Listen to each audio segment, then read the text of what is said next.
Oh shit, Lee. I think you're going deep tonight, Lee. We're going deep, Lee.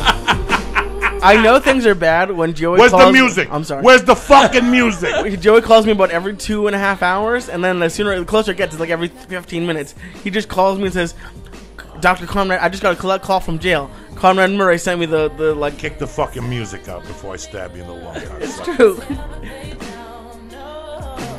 Wednesday night, cocksuckers. The church of what's happening now. Get your shit together. Oh, what is it? September 10th. The night before the fucking missiles came out. Unfucking believable. Oh, it's September 10th right now? Yeah, that's it. September 11th. Cut that shit, Lee. What? What the fuck is going on, you bad motherfuckers? Welcome to the church Wednesday night special edition. 20 to life, no fucking parole. You understand me? My main man Bert Kreischer's here. The Flying Jew's here as always. Fucking, he's still sick. Nah, the cough went away. See? It's almost gone. Yeah, it's for whatever reason, the past couple years, whenever I get sick, it goes straight to like my lungs. But I took your advice. I haven't really been doing anything. I've been to the gym in almost a week. A couple edibles and calmed you down and sweat. They did help a little bit. It didn't. No, I don't fuck around. All right. Yeah, but I didn't need to have as much as you gave me. You got listen. Give me half a Chiba Chew. What's the What's the point? I gave you half. I spared your life. I should have gave you a whole fucking Chiba Chew, but I could just hear it now. I don't feel good. My feet hurt. Yeah, I don't need that shit. We're men here. You eat the fucking thing and you move on with your life. Yeah, but it's called a decadose for a reason. That means It's there's 10 doses. It's not a decadose. That's for these fucking Gentiles. It's called fucking decadose, which means I'm taking my dick out and I'm saying whatever fucking happens, happens. That's why it's called decadose. Look up the Greek fucking cinnamon for fucking deca. Deca means I'm slinging dick, bitch. That's what it means, all right? What's happening, Bert Kreischer? I can't wait. I got the clock on Lee to see what. Oh, you have like 20 minutes. I'm waiting for it to kick into his eyes. Fucking Lee ate a little fucking piece of. I ate like more than half. I ate like 3/4. No, you didn't. Yes, I did. So it's fine. You're used to this shit by now. You've been eating edibles for 2 years. Yeah. You should be eating like fucking 10 fucking. It doesn't hit me as hard anymore, but it still hits me hard. And we got another one. We're gonna hold on. I love that your voice is going like it's getting more mousy. Well, because I have to defend my... People say I don't take edibles, and it's just because I don't take it on the air anymore. You want to take a rock candy with me? Not really. Why not? Because you just gave me the fucking... what? The thing that made Tom Segura take an Uber. Wait, what happened with the Segura? Okay, so you saw the piece that he had? Yeah. He gave Tom like an edge, like maybe 10% of that brownie. And he was fine during the podcast, but then apparently... When he left here, he couldn't figure out how to get home and got kind of paranoid, so he had to call an Uber from the Ralph's on Ventura. Which is pretty hysterical. If you listen to how he described it on this podcast. And you've never had to call Uber. I've never put you in that predicament. I almost did. I've dosed you 20 times with edibles. The pretty funny thing is you got mad when you heard that I might have been drinking and driving, but then edibles and driving you're cool with. Two different fucking stories. I cannot drive. I could not drive on edibles. Jesus Christ. I drive like Mario Andretti. You do. There are people who can do that, and there are people who cannot. I am tremendous behind the fucking wheel. You know? The alcohol, if I pull you over and you're a cop, you can't get out of it. It's like driving a stolen car. You're in the fucking car. There's no... There's no excuse. You can't... What's an attorney do? Litigation? No, he lives the doubt, reasonable doubt. Yeah. Guess what? I'm in the fucking car and it's hot. There's no reasonable doubt. I'm busted. You know, when you catch me with a $100 bill that was picked up in a bank robbery, you can't pin the robbery on me. That's circumstance. I picked that up at a liquor store. Where? I don't fucking know. But if you're sitting in a fucking car with booze on your breath, there's not much I could do for you as an attorney. Yeah. That's why I don't drink and drive. I've never liked it. You can't get yourself out of it. I don't drink and drive. I don't drink and drive just because of the prospect of it changing your life forever. Changing your life. Yeah. Changing your life. If I said to you tomorrow, there's a chance that you're going to go out tomorrow night. Either one of two things will happen. Nothing will happen. You'll have a great night, or you'll spend 10 years of your life or 30 years of your life in jail. You'd be like, what can I do to not spend 30 years? Oh, just don't drink and drive. That's it. And it's tough when you're younger and you don't have money because you're like, fuck, a cab is $50. But when you think about it, the $50 is well worth not going to jail and then not having to pay for a DUI and stuff like that. And you can't make sense. You're not worried about the $50. But Jews you're are. thinking about that you could drive home. Yeah. That's what you're thinking about. I could do this. It's like the stupid part of your fucking ego that says you could do this. But it's the same ego, or it's the same part of your brain that tells you that, you know, for years they tell you cigarettes are bad. people still smoke fucking cigarettes. They tell you McDonald's is bad. People still fucking, there's always a line at fucking McDonald's. So Yeah. it's the same thing. Don't drink and drive. You're either going to kill somebody, somebody's going to fucking kill you, or you're going to get a fucking DUI. Did you notice that once you started eating healthy, like we the office is pretty close to a In-N-Out Burger, and like whenever I'm coming up to the office, the line's out the door into Out the the door. street. Out the And door, yeah. ever since I've been eating healthy, I like when I was in that line, I didn't think about it, but now that I haven't had it for like over 2 months, I'm like, wow. Oh, when you're eating healthy, I saw a woman eating an ice cream sandwich the other day, and I was like, bitch, that's just empty calories. Yeah. Like, there's nothing to that. But you just watch her just eating this ice cream sandwich, and she's a big woman, and you're like, don't you realize how much you're wasting on that? But I'm a hypocrite because I'll just kill like fucking 10 beers a night, and that's real empty calories. I love a fucking good chocolate fucking ice cream sandwich with vanilla, 2 pieces of chocolate. That shit. Do you go to Menchie's? I don't even know what Munchies is. Are you serious? Oh, Menchie's! I saw. What's the black comic that has got like a?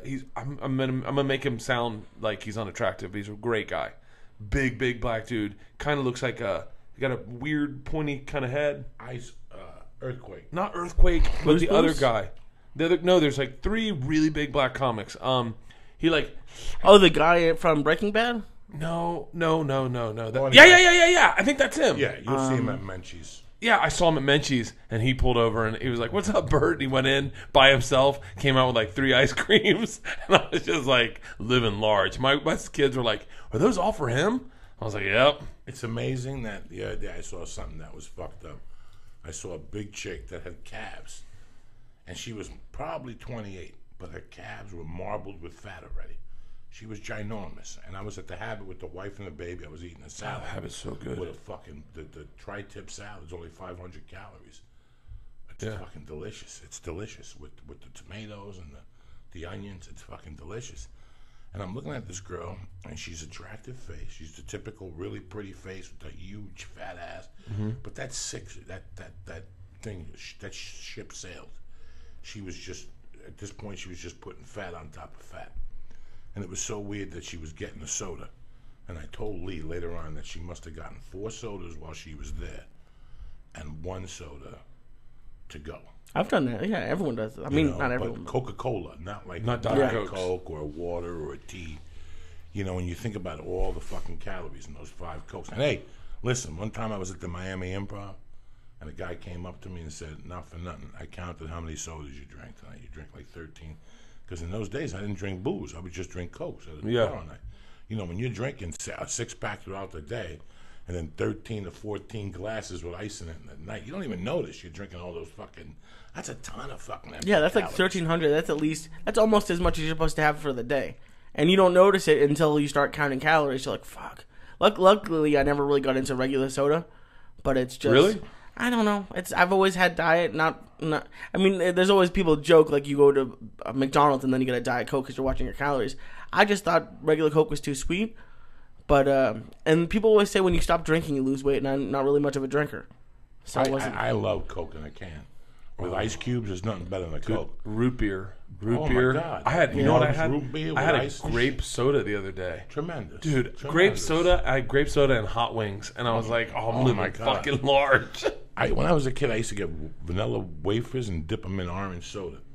Fucking delicious. Delicious. bet. That's as dumb as can be. I bet it tastes like what are those fucking orange heaven. Julius? I Like bet fucking heaven. That's what it tastes like. Like fucking heaven. You know what I'm saying? How you feeling? feeling great You so looking far. at me all serious? Like if I owe you $20, guys. You're only 12 minutes in, Lee.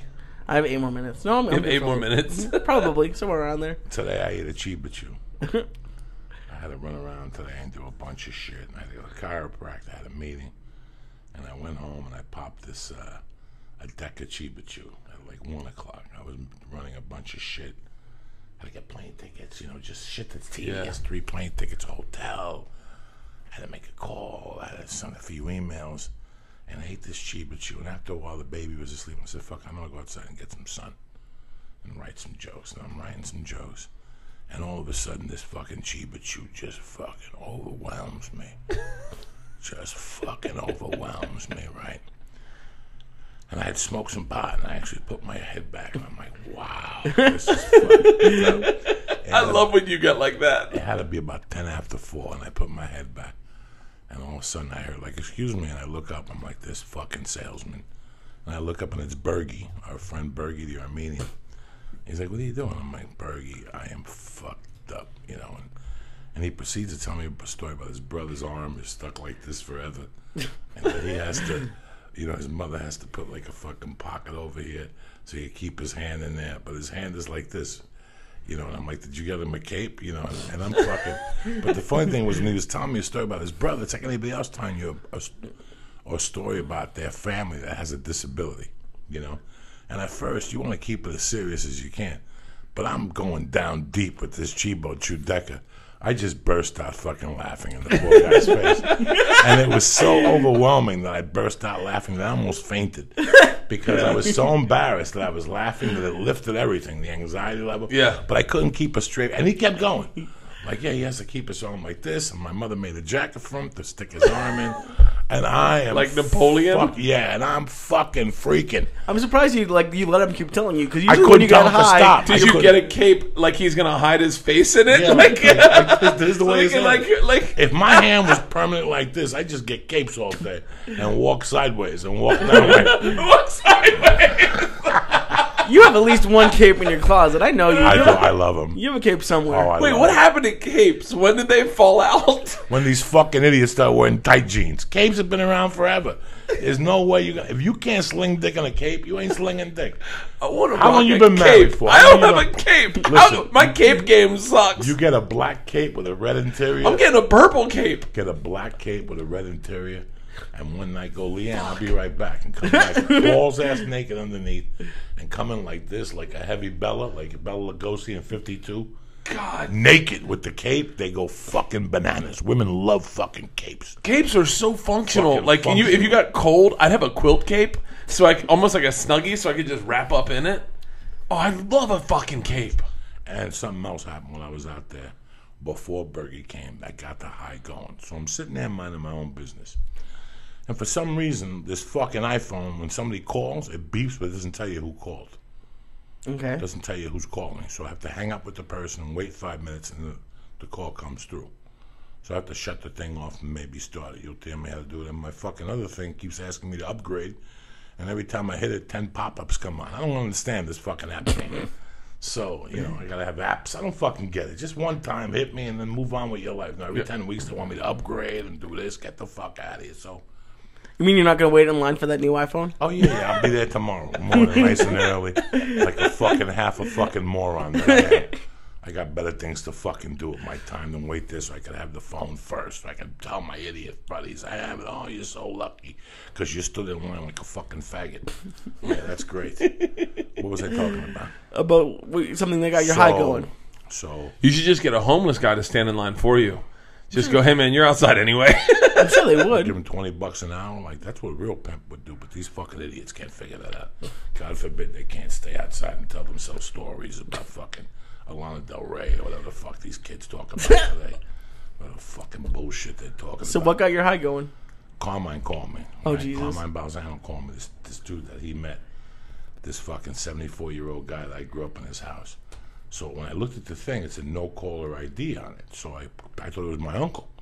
So I go, Dio, what's happened? And he goes, what are you fucking talking about? It's Carmine. I go, hey, Mr. B, what's going on? He goes, I've had something on my mind for the last 3 days. I really want to tell you. I go, what's up? And he goes, the other night I'm eating fucking whatever dinner and I'm by myself and I see that this De Niro Stallone movie's coming on. So I say, what the fuck? Let me watch it. So I start watching the movie, and you pop up, and Joey, my world stopped. He goes, the dish fell out of my fucking hand. He goes, I had seen you in that movie, The Longest Mile, whatever the fuck that was. But this is real. He goes, and he was hysterical. You with that fucking half a homo Adam Sandler fucking and that fucking yam fucking Chris Rock. But he goes, you're with De Niro and whatever. He goes, you look good. He goes, I gotta tell you. He goes, I thought of your mother in that casket and how she would be fucking proud of you. And he goes, you know, he goes, it's baffled me for the last 3 days that in all those dinners you ate at my house and all those basketball games and all the trips you took with my family, I never fucking pinned you for an actor or a comedian. But he goes, I want to tell you that I'm proud of you and you look good. I love you. And he hung up. He's 70-something years old. And, guys, it destroyed my insides. I can imagine. Because Yeah. this is not like some fucking agent telling me that I did a good job. This isn't my wife or even Bert or Lee saying, hey, it was a good job. This is a guy that saw me before my demise. He was there when I was just a young fucking kid. When I was just a fucking... That's me at his house, you know? That's him. That's Carmine right there with my buddies at his fucking 50th birthday. That's the Mafia. That number 63 and the guy next to him, that's the beginning of the Genovese fucking crime family. And they were young. Right there. That's that fucking 3 of those 8 guys right there, fucking organized crime. But that's the way we turned out. But, you know, that was me. I was just an innocent fucking kid. And all of a sudden my mom died, and I got into crimes, and I got arrested. And every time I'd see him, he'd still give me a hug. But I could see he was walking wounded because I was one of his kids. I was from his neighbor. He was a fucking detective. How am I doing blow and doing drugs and robbing houses? So, you know what, man? I made him really proud, and I could hear it in his voice. Like, he has nothing left now. You know, that is a demolition of an American family. When I met Carmine, he had a wife and 4 kids. What happened to his kids? One kid died in a car accident in the 8th grade, the one I hung out with. Oh, fuck. And then... Fuck. After that, the mother died of cancer. He divorced her. You know, the kids stopped talking to him. Jimmy moved to Florida. Frankie and him went to war. So he talks to Pete. He lives in a 1-bedroom apartment. I asked Lee. He still hasn't slept on the bed because his wife that he had died on that bed. So he hasn't changed the sheets or moved the bed. The imprint of her lying is still on the fucking bed. Yeah, he told me this. He goes, I don't sleep on the bed. That's for her. She sleeps on the bed. Shit. So it's like he's a 74-year-old lone man. But all that withstanding, it was like the best call I've ever had. Like when somebody called you and said, I watched this on a plane and you did a great job. That's great. You're in the business. But this guy knew me before I even talked about movies or stand-up or stupidity. That's essentially one of your fathers. I was just a virgin of a kid when I started going to his house. I was just a virgin kid that I was open for knowledge, and I just wanted to be liked, and I wanted to play basketball. That was it. And so for him to say, and, you know, he got pissed. I'm telling you guys, he shot a guy 7 times in his house in self-defense and got away with it. Really? In the back. In the back. It's fucking amazing. This guy's the real deal. And he always was. So when my mother died, he kept saying, you're going to move in with me. But he was torture on his kids. He made you pay rent. Even in the fucking, 6th grade, you were paying rent. You had to have a job. He got you a job. When you came home on Fridays, he waited for you in his office. And you had to give him, let's say you got $60. You had to give him $15 for the house. You had to give him $5 for the bank account, $5 for the Christmas club. You were left with $7 out of the 60. You're like, what the fuck? Yeah. He gave you $1 a day. He's like, you can live off $1 a day. I did it for years when I came from this country. So I couldn't live with that. I came from a loose house. I came from a house that had fucking, loose curfew. If I had $50 in my pocket, my mom didn't ask where I got the money. There'd be bikes in the garage. Whose bikes are those? Bert just left them over here. His mother's painting the garage. He's just left them over here. With Carmine, everything was accountable. You have to be accountable for everything. I couldn't do that. I can't do it now. I can never do that. Do you ever think of what would have happened if you had moved in with him? I don't know what would have happened. You probably would have been like a lawyer. No, I would have been a dirty cop by now. You think so? He got thrown off the force. It would have been. I bet if you had moved in with him, you would have ended up finding the path of least resistance, because he made things so tough just to be around him. I bet you would have found something. You would have found something like a dirty cop. Like you would have gotten in on the thing, and then you would have done it your way.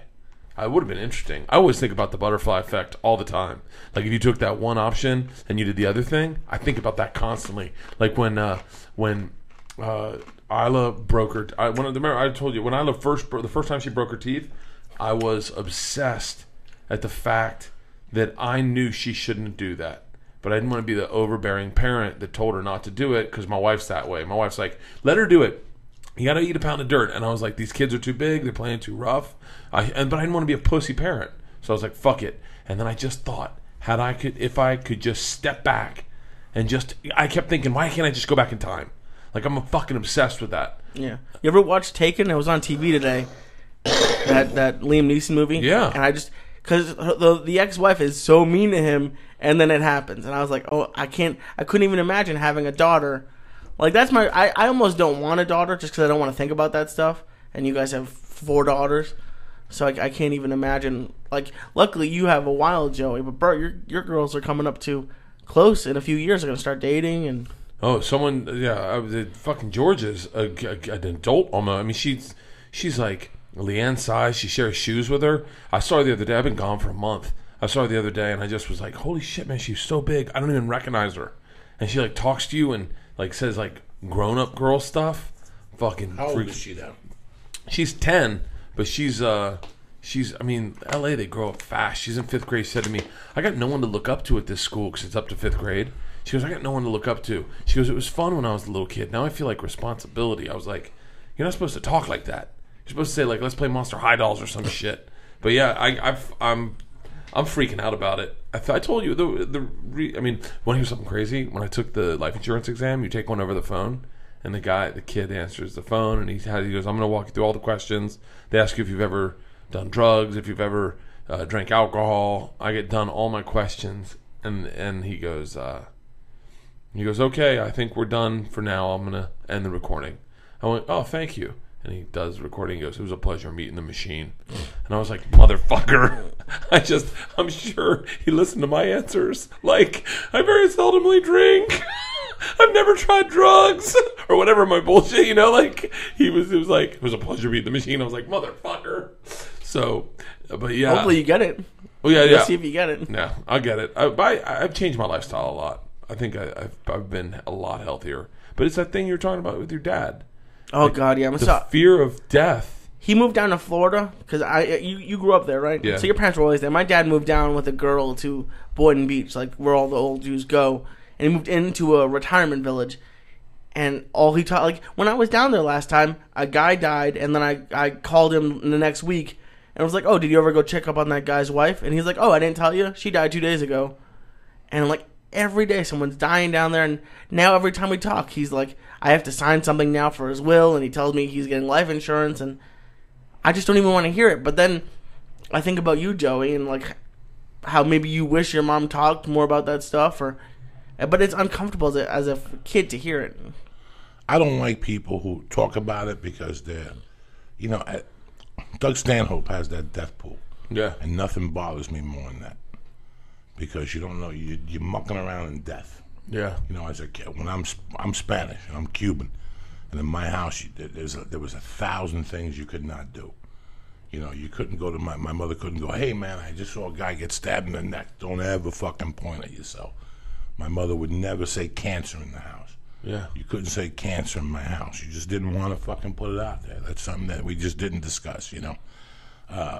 People saying, I'm going to prepare a will or something. You just avoid that shit. You keep it to yourself. You do what the fuck you have to do. But I just don't like the muckery. But after what happened to me, and we had this conversation with Felicia one day.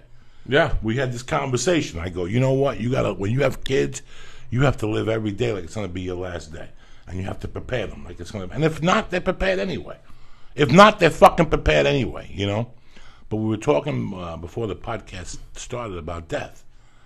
And how the other day I wrote a joke, you know, when you hit 50, I don't know if it was a joke or it was funny, but, you know, when you hit 50, you're concerned about your health.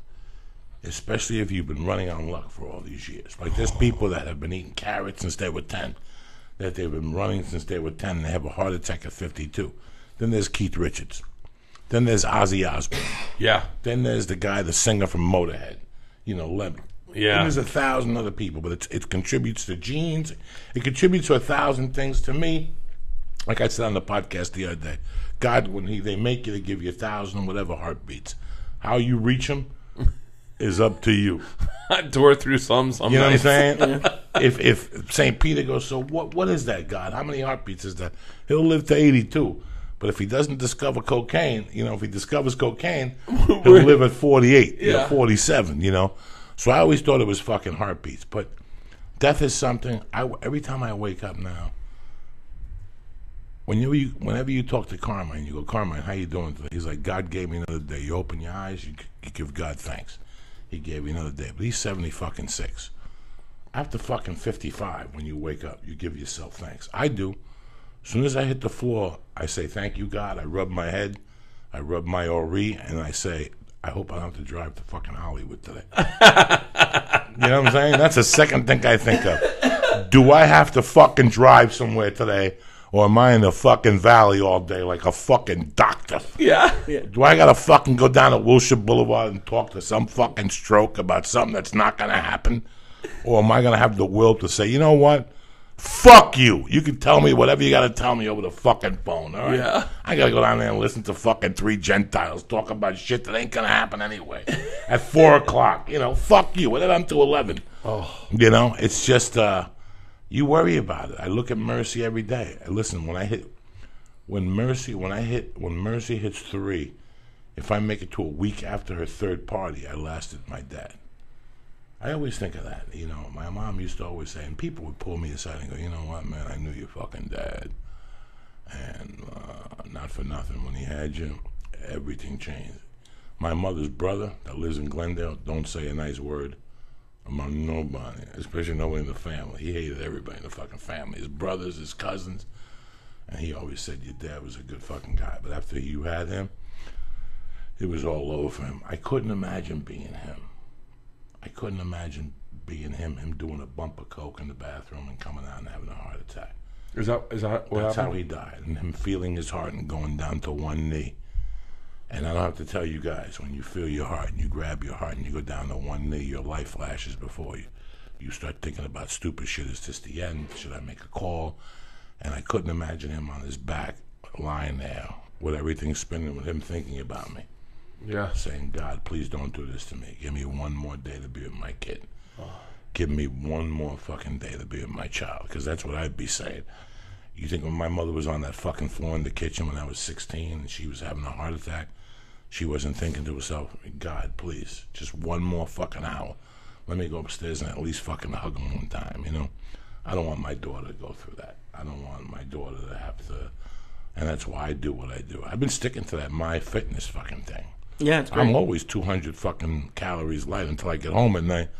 Then I eat like an apple and a banana and some yogurt, but I don't write that down because I've already ended the day. Yeah. But I've been staying in that realm. You know, this knee's killed me a little bit, but before I had the fucking thing, I was going to jiu-jitsu 3 times a fucking week. I started one time doing hip escapes. I was having a heart attack. So I believe in just doing a little bit every fucking day. You know? Yeah, you can't overdo it. That's what I did when I lived hard the last 2 weeks on the road. The last 2 weeks on the road were rough for me because I've just been gone for so long. And then I called you. I said I was going to Barry's boot camp, and I pushed it so fucking hard, and now I can't extend my arms, and my neck hurts, and I thought I was having a stroke this morning. And You're it's over like 40. You're 40. Yeah, 41. Listen, man, the game changes after 37. Yeah. And what you think you could do in your mind, you really can't fucking do. But once you're loose, nobody can tell you that.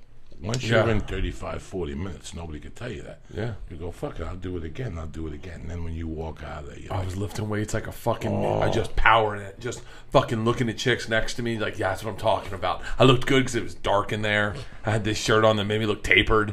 And then I get out, and I woke up in bed last night, and I couldn't extend my arms. Like right now, that's as far as I can Oh my God. open them.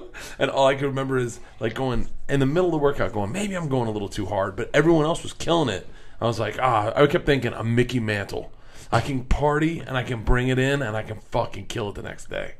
And nope, I can't. I'm Lou Gehrig. I'm fucking, my arms are seized up. You know, Rich Franklin was on the podcast a few weeks ago, and he's 30-something, and we discussed the ages. And that Saturday, Kung Lee fought at 42.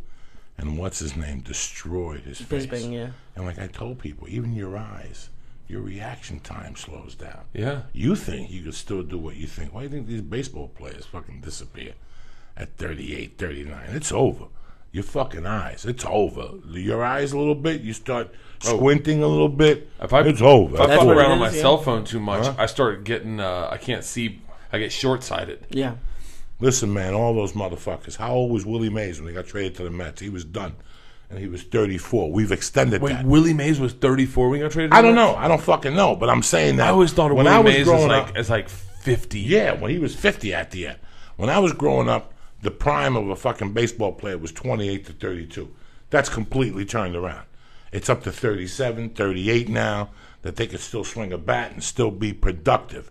Whether they could hit 60. He was 41 when he went to the Mets. 40 fucking one. That's my age. And what did he do for 3 years in the Mets? Ugats. Let's see.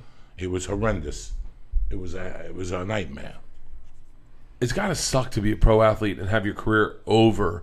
Like I look at these. I've been watching the UFC highlights on Fox. They do like knockouts. Yeah. And you look at like someone who's They're gone. Half those it's people like are gone. you're like just done, and you're done, but you're still young.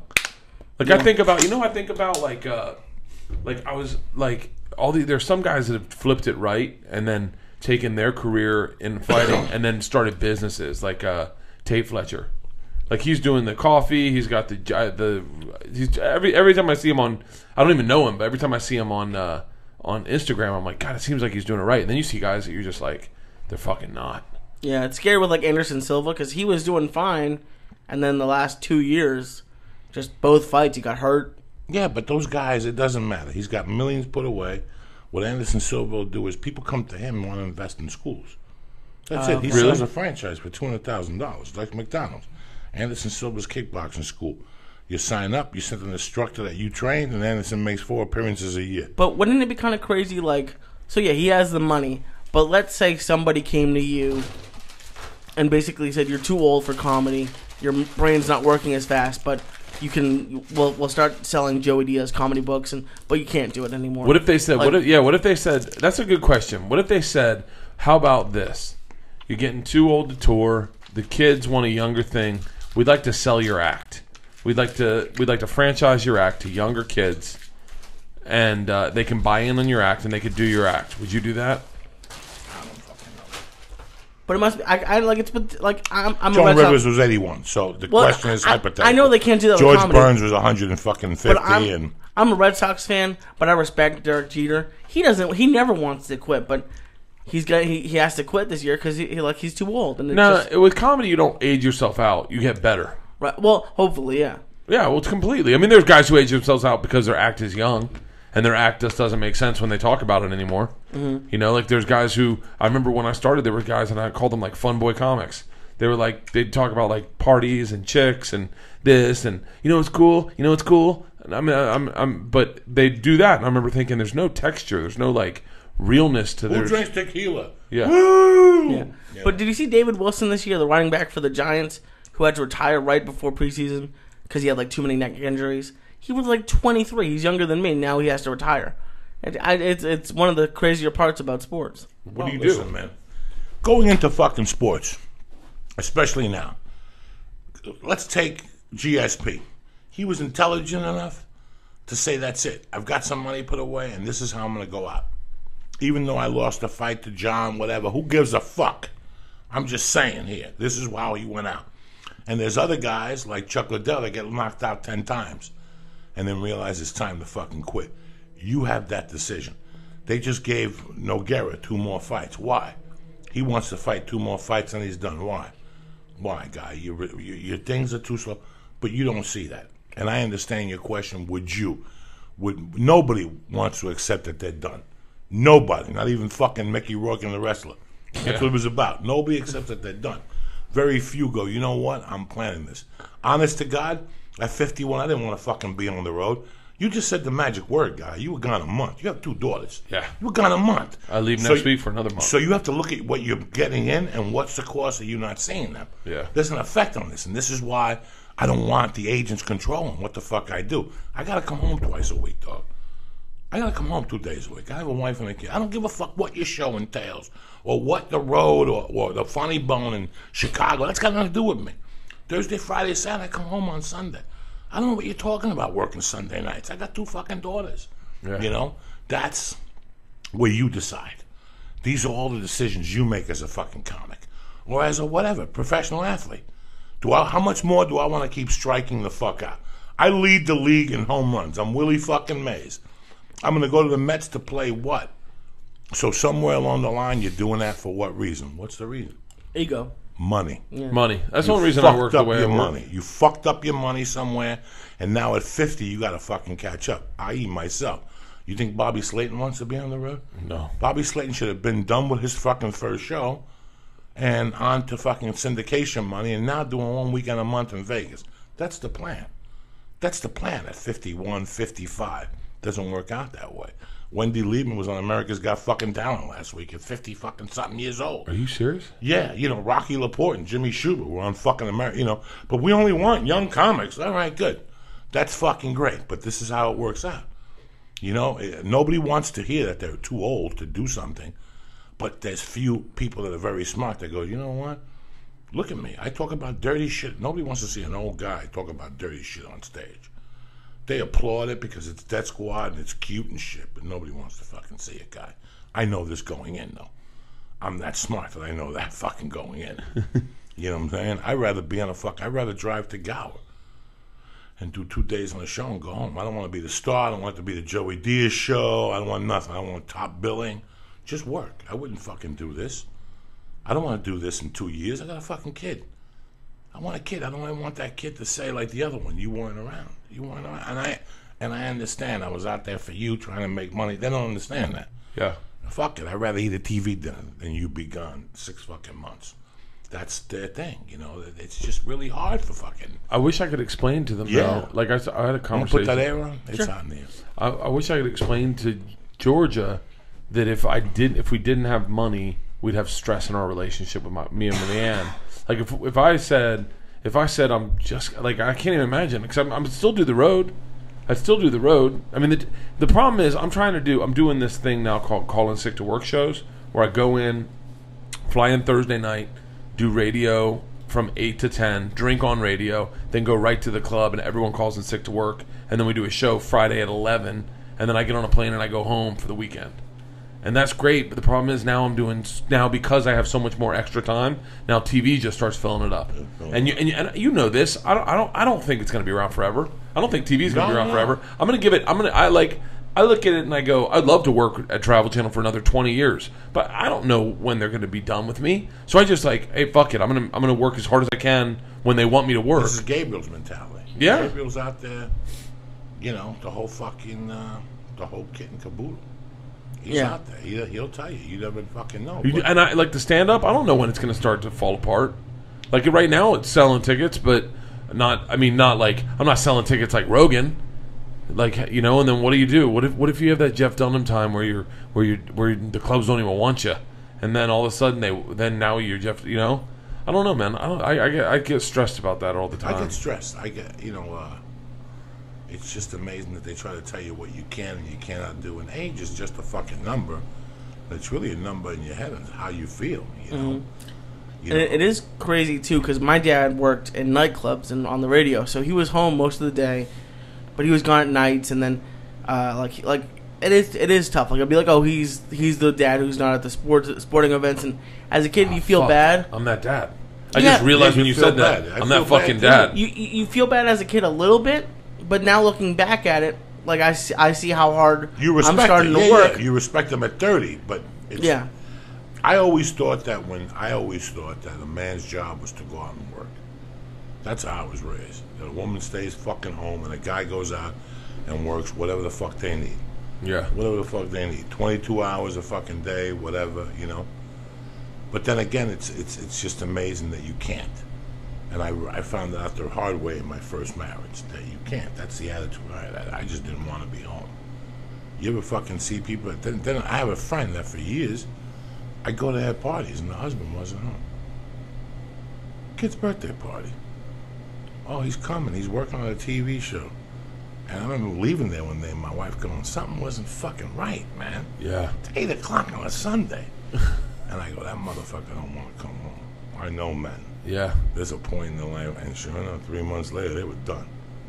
They were done. That's the chick that went down to Mexico to get the kidney from drinking too much. Oh, Jesus. From drinking too much. They couldn't give her a kidney here in the United States. She said, fuck, let's go to Mexico. She got a kidney? Yeah, she got a kidney. She's back in Ohio now. And every time she calls, she sounds drunk. But I could give a Frenchman's fuck, If she's drinking on that, what can you do? You already got a new kidney. And it's Mexico. You call them on Friday, they'll have that kidney ready for you on Sunday. I wonder how hard. I wonder if I could. That sounds like a good TV show. buying illegal. Yeah, just all the illegal, illicit Fingers, shit you can get kidneys, anywhere. eyeballs and shit. Like just watch them like drag a chick in the back and stab her. Yeah, and give you like the ear and holding her ear and shit, and then like sewing the ear onto you and stuff. It's just amazing. Like the other day, I don't have a calendar for 2015, so they keep calling me with these dates. And I'm in my car, you know. I'm like, yeah. And the other day, I said, hey man, let me call him. I go, yo, give me the dates while I'm here. And he started giving me dates. I go, you got to get rid of that. Well, they offered you this. I go, it's 3 weeks in a row, dog. yeah. I'm not doing it. I'm 51. Yeah, but I'm telling you, you don't want me to cancel the week of, do you? No. Okay, then. Get rid of that. They had me from the first week of January to like the third week of March. And I was like, no. This is what I don't want to do. This is when they put you out and they just burn you out. And then one day you have nothing. And we've all seen it before. Yeah. That's what scares me. That's what scares me. You hear those stories too. You hear the stories. see them. Mitch I Hedberg. see them. Mitch Hedberg. Mitch Hedberg was doing great when he died. Yeah. He was doing great when he died. They put him out there without thinking. They didn't give a fuck. I'm sure that the people that were handling Mitch Hedberg today know that there's a skeleton in their closet, and any day they're going to get hit with a fucking rock to their car. He got out of a rehab on a Friday, and they already had him on a tour, didn't they? Yeah. Isn't that the story? They already had him on a fucking tour. They didn't give a fuck about his money or his well-being or his family or whatever. It was nothing. And, you know, he was using within 2 weeks after that fucking tour. Are there any agents who don't work on commission? Because when you think about it, like, let's say, I know you make more than this, but let's just say you made $1,000 a weekend. That means the agent only makes $100. So for him to make anything, he has to have 10 guys doing that. Yeah. So I understand why they put people out there. But could you call your agent and be like, listen, I'm going to give you $150,000. This is what I want, and you're going to make this no matter what. But I don't know how. No. You want do that? no. Well, you don't want that. You want your agent to. You want that incentive for your agent to make more money. Incentive, though. Because if you say I'll give you $150,000, he'll be like, well then great, I got my money. Who else can I get? You want him to be like, I remember Matt Frost when I worked with Frosty, and I just had George, and I was broke. I was so broke, and I remember him saying very candidly, or maybe it was Barry Katz saying it. Someone said, listen, you know he only makes like I was making $750 a weekend featuring. He's like, for him, the amount of time he spends to book you featuring, he's only getting like $75. Yeah. And he was like, he could do the exact same amount of work for Dane Cook and get $1,000. And that's why features know those people that come to you. I need a booking agent. You ain't gonna get a booking agent. You're making $500 a week. You're not gonna get a booking agent when you're making $1,200 a week. That means 10 bookings. It's $500. You know how many fucking bookings? How long you gotta be on the phone to get 10 bookings? Exactly. Yeah, that's my point. So like, I can understand why they put Mitch Hedberg right out of rehab. They're like, fuck, he's gonna make me money. No, I don't get that point. Especially when we got 8 other killers in that lineup. You got 8 other killers on your tent. Mitch Hedberg could have gone home for a month and rested. He had enough money. He had some deal money. Oh no, I understand. But no. Yeah, You don't understand. You don't understand. If you're my agent, you care about me. He just getting out of rehab. But do they? No. Yeah. They don't. And this is what I'm saying to you. I've told him 1,000 times. Ari's like fucking fanatic about it. Yeah. Ari will tell him 2 weeks a month. Anything after that, I'm not doing it. Really? Sorry. Yeah. Sorry. I don't give a fuck. I got all this shit going on. I'm a dad. I got a podcast. I'm trying to get in shape. You know, I don't have it. I couldn't do a productive job. It's the law of diminishing returns if I went out 3-4 weeks a month. I don't click without being home Monday through Wednesday. Just don't click for me. I don't give a fuck. Me and Lee were planning a podcast too, and I told him, it just doesn't click for me. It does. I can't focus. How often do you guys do your podcast? Mondays and Wednesdays. Yeah? Yeah, Mondays and Wednesdays. It just doesn't click for me. I can't, go out every fucking week. I like flying early. I like doing my shit early. Those shows at night. That means I cut down on my sleep. That means I'm not healthy. When you're on the road, you're not fucking healthy. Oh, dude, I'm not healthy at all. You're eating shit unless you force yourself to eat oatmeal. I start getting stomach pains. Yeah, how you going to eat oatmeal in a hotel when they got beautiful eggs? You wake up in the morning, you smell the bacon. They got waffles. You can make waffles in the bucket. But you got to eat oatmeal because if not, you got 4 weeks on the road. After 4 weeks, you'll be 30 fucking pounds heavy. 30 fucking pounds heavy. Yep. Like nothing, yeah. Like nothing. Yeah. You won't even see it come up. And there's no scales on the road. No hotel's got a scale. Only Vegas has a scale that's 22 pounds lighter. So you get on it, you're like, look at me, I lost weight on the road. This is bullshit. These pants. You stop putting my fucking pants in the dryer, you dumb bitch. I lost 22 fucking pounds. And all of a sudden you go down and start eating, and you go back to your fucking scale. Go to a fucking scale in your house, and then go to a scale in fucking Vegas. It's like the House of Horrors. Oh, it's like go to the Oh, house. you're like Slim Jim Magoo. You're like, where'd the fat go? Then you go back to your fucking dose of reality in your house. Or the worst is when I go to get on a scale every time I get on a helicopter, because they got to weigh you. And you get on a scale and they're fucking accurate. And they don't let you take off your shoes and take out all the stuff out of your pockets. And I always feel fat as fuck. What's the weight limit for a helicopter? Well, it depends on how big the helicopter is. But usually, like, I think based on how far it's based on fuel and how many people they got. And we always bring equipment. So, like, we took a bunch of we went heli skiing. So you go up to 10,000 feet. So... everyone's gets. You jumped out of a helicopter skiing? Yeah, well, no, it lands. Oh, okay. It lands on top of a mountain. Oh shit! And then you ski down the glacier. Jesus Christ! Yeah, I got a bunch of dangerous shit coming up. Going scuba diving in Fiji, doing this rope swing in New Zealand. I go skateboarding down a volcano in Hawaii. I'm riding motorcycles through Alabama, and then. I'm doing my Calling Sick to Work show in Edmonton on the 10th, I think. But I'm doing one in Edmonton with Bill, Terry, and Steve. I go and do radio there, then go to the club. But then I got, what else? And then I'm in Utah. I'm living on a houseboat and we fucking hired this guy. It's amazing how long it takes and how much work it takes to make 22 minutes of TV. Dude, you have no fucking idea. It's amazing. It takes 4 days for us to make. It takes 5 total. 6 really if you count in travel days. And if you count in casting days, we're talking 7 days to make 22 minutes of TV. You'd think you could do it so quick. And it costs so much money, but your show must be 10 times cheaper than a scripted show. Oh, yeah. Even with all the travel, and it's crazy. We've taken up the budget a little bit, trying to make it look beautiful, because we want it to look pretty. So we got we got this Movi camera, we got a fucking drone. We've gotten so much shit to make it look cool because we're doing badass shit. Yeah. And you're watching kids shoot shit on their fucking cell phones and get 1 million hits. Yeah. So we're like, fuck it, we're gonna take it up. So this season we've just added in just making sure it looks pretty. And it's amazing how many seasons have you done? This is the 4th. Because you hear that Utopia bombed, beyond bombed, that Fox $50 million reality show Fox tried to do. Are you serious? It got a 2 point something. Got a 2 point something? It got killed by a rerun of Big Bang Theory, and Fox put $50 million into it. Fuck Fox and their $50 million into a reality show. It's always like somebody has to do something outrageous. Yeah. Then when it fails, it's something that has been done for years for fucking $50,000 or whatever the fuck. They have to put what in? $50 million? They put $50 million into Utopia. I read today. It's just that so you sit there and you say to yourself, who makes these fucking decisions? Which 8 geniuses, and they sit around with their suits and their water, and they sit there like they're fucking some god that knows everything. And they're a bunch of fucking college-educated dummies. And that's what the problem is, that they never take somebody from the bottom up. They never take, I heard that Club Helium. Yeah. I heard something very interesting about the owner. That before he opened up the club, he hired comedians. He paid 5 comedians to sit with him. He went across the country and he paid comedians to tell him what they liked and didn't like about clubs. And when you go to Helium, when you go to Helium in Philly, it's no fucking Taj Mahal. I mean, they haven't fixed the air in 20 fucking years. But get something to eat there. Order a drink at Helium. See how fast you get it. Order food. See how fucking fast you get it. The green room's great. I love the green room. Go to the one in Portland. Order a Cuban sandwich. What do I hate more than hummus? Bad Cuban sandwiches? What do I hate more than hummus? Ranch dressing?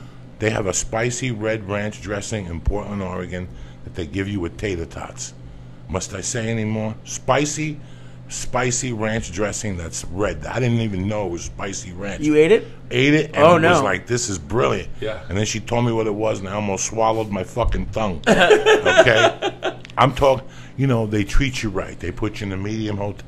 And this is what you do. He's smart as fuck. Mark Gross. Mark Gross. He came up to me and we were talking about the podcast, and we were talking about what he'll do a weekend of podcast. Yeah. He believes in podcasts. Go to a club and go, I want to do a weekend of podcast. They'll go, it's not going to work in my club. Really? It's like somebody fucking, let's talk about it. Mrs. Pat's manager told her not to do a podcast. What? So this is what I'm talking about, how management and agencies and sometimes... Who's Mrs. Pat's manager? Some fucking dude. And maybe... But this is just to let you know that what goes on in comedy, like when people get involved. Like, I have a friend that's really fucking talented, and I used to catch him on the phone with his managers, and he'd be going over material. And I'd ask him, what the fuck are you doing? Well, if you want to build a show, you got to have a certain type of material. That guy's a fucking jerk-off. That guy's a hard time writing a letter to his mother. And you're going to ask him how to write a fucking joke. But it's kind of sad that a lot of times those people will succeed. And, yeah, the reality shows or the show might fail, but they don't get fired. Like, I can't believe how many people probably don't get fired. Listen, $50 million, you're getting fucking fired. Well, that one probably. You're getting fucking fired, okay? $50 fucking million. You sat there with your stupid suit and your white teeth and your suntan and told me how it was going to fucking work, okay? And it didn't. What the fuck do you have to say? Yeah, well, you're fired. That one, yeah. But most people, like I was driving down. Be a fucking writer and come up with shoot a pilot for a network, and the show gets canceled at the 4th time. When will they see that writer again? The next day? You think they're gonna see him the next day? You falling off fucking grace. No, that's true. But I was driving down Sunset, and that girl from Will and Grace has a new TV show. Deborah Messing. That I'm sure she's a very nice lady. I'm sure everyone working on it's very nice. But that show looks terrible. And then they have a TV show coming out called like Blackish on ABC or CBS. Deborah Messing had a show on for 7 years. The difference between her and Joe Diaz, whether she's not funny or this fucking mud over here, is that it's a proven winner for 7 years. Why do you think they keep putting VIP on? How many more shows are they going to give that fucking lady from Seinfeld? How many more fucking shows are they going to give that fucking lady? How many more? 1,000. Okay then, but when they go with Bert Kreischer, who's funnier than hell, and they're like, let's put Bert Kreischer on. Well, no, she's had a successful, and you sit there going, Seinfeld was 15 fucking years ago. It doesn't matter. Right. They're going to keep giving her shows. Andy Dick will be on TV, even though he takes his dick out 80 times. Bert, this kid's a nice kid. He don't do fucking drugs. He's got a nice family, nice wife, funny, sells tickets. Would HBO give him a special? Would they even consider it? No. They give Rob Klein a special. And they give the guy that gets arrested 80 times. That doesn't give a fuck about society. I'm a fan of Cats, but you cannot put your logic to it. You know, they gave Dane Cook one, but Bill Burr is a great comic. How come they didn't give Bill Burr a special? No, they'll give some old fucking comic from 20 fucking years ago a special. Rob Klein. They need to sell it. They need to sell it up the ladder too. So they can't just come in and go, Bert's funny. They need someone. Their boss goes, who's Bert? I've never heard of him. I'm the head of comedy development. If I've never heard of Bert, then you don't know what the fuck you're talking about. No, and that's why I'm happy I'm out of working in television. It's just they have I worked at one production company that had a development department that I must have worked on 50 sizzle reels. Not one of them ever made it to TV. It took them 4 years to get something made, and it's just these people are making, like I was making $10 an hour, and these people are making $120,000 a year, rolling in their morning in their Mercedes, and they haven't done anything. Nothing.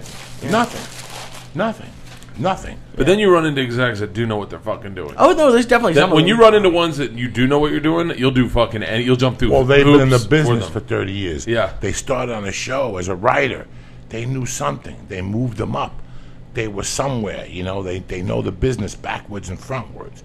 You know, I know comedy backwards and frontwards. I could open up a comedy club and stop this shit on the road and do great with it. Because we know the fucking business. My calling is comedy. I wonder if I could. Yeah, my calling is comedy. But you think about it, how come Tim Allen hasn't opened up a chain of comedy clubs? Like fucking Roseanne Barr. It would be the easy fucking thing to put the improvs out of business. Any top comedian, Dane Cook could lock up the fucking improvs tomorrow if he wanted. But at what point do you, since you've been in it a while, do you have more knowledge? But at a certain point it seems like you get stuck in the old ways, and that's when new things don't happen. Like it seems like at a certain point it goes from you have a lot of experience and then you're just stubborn and nothing changes.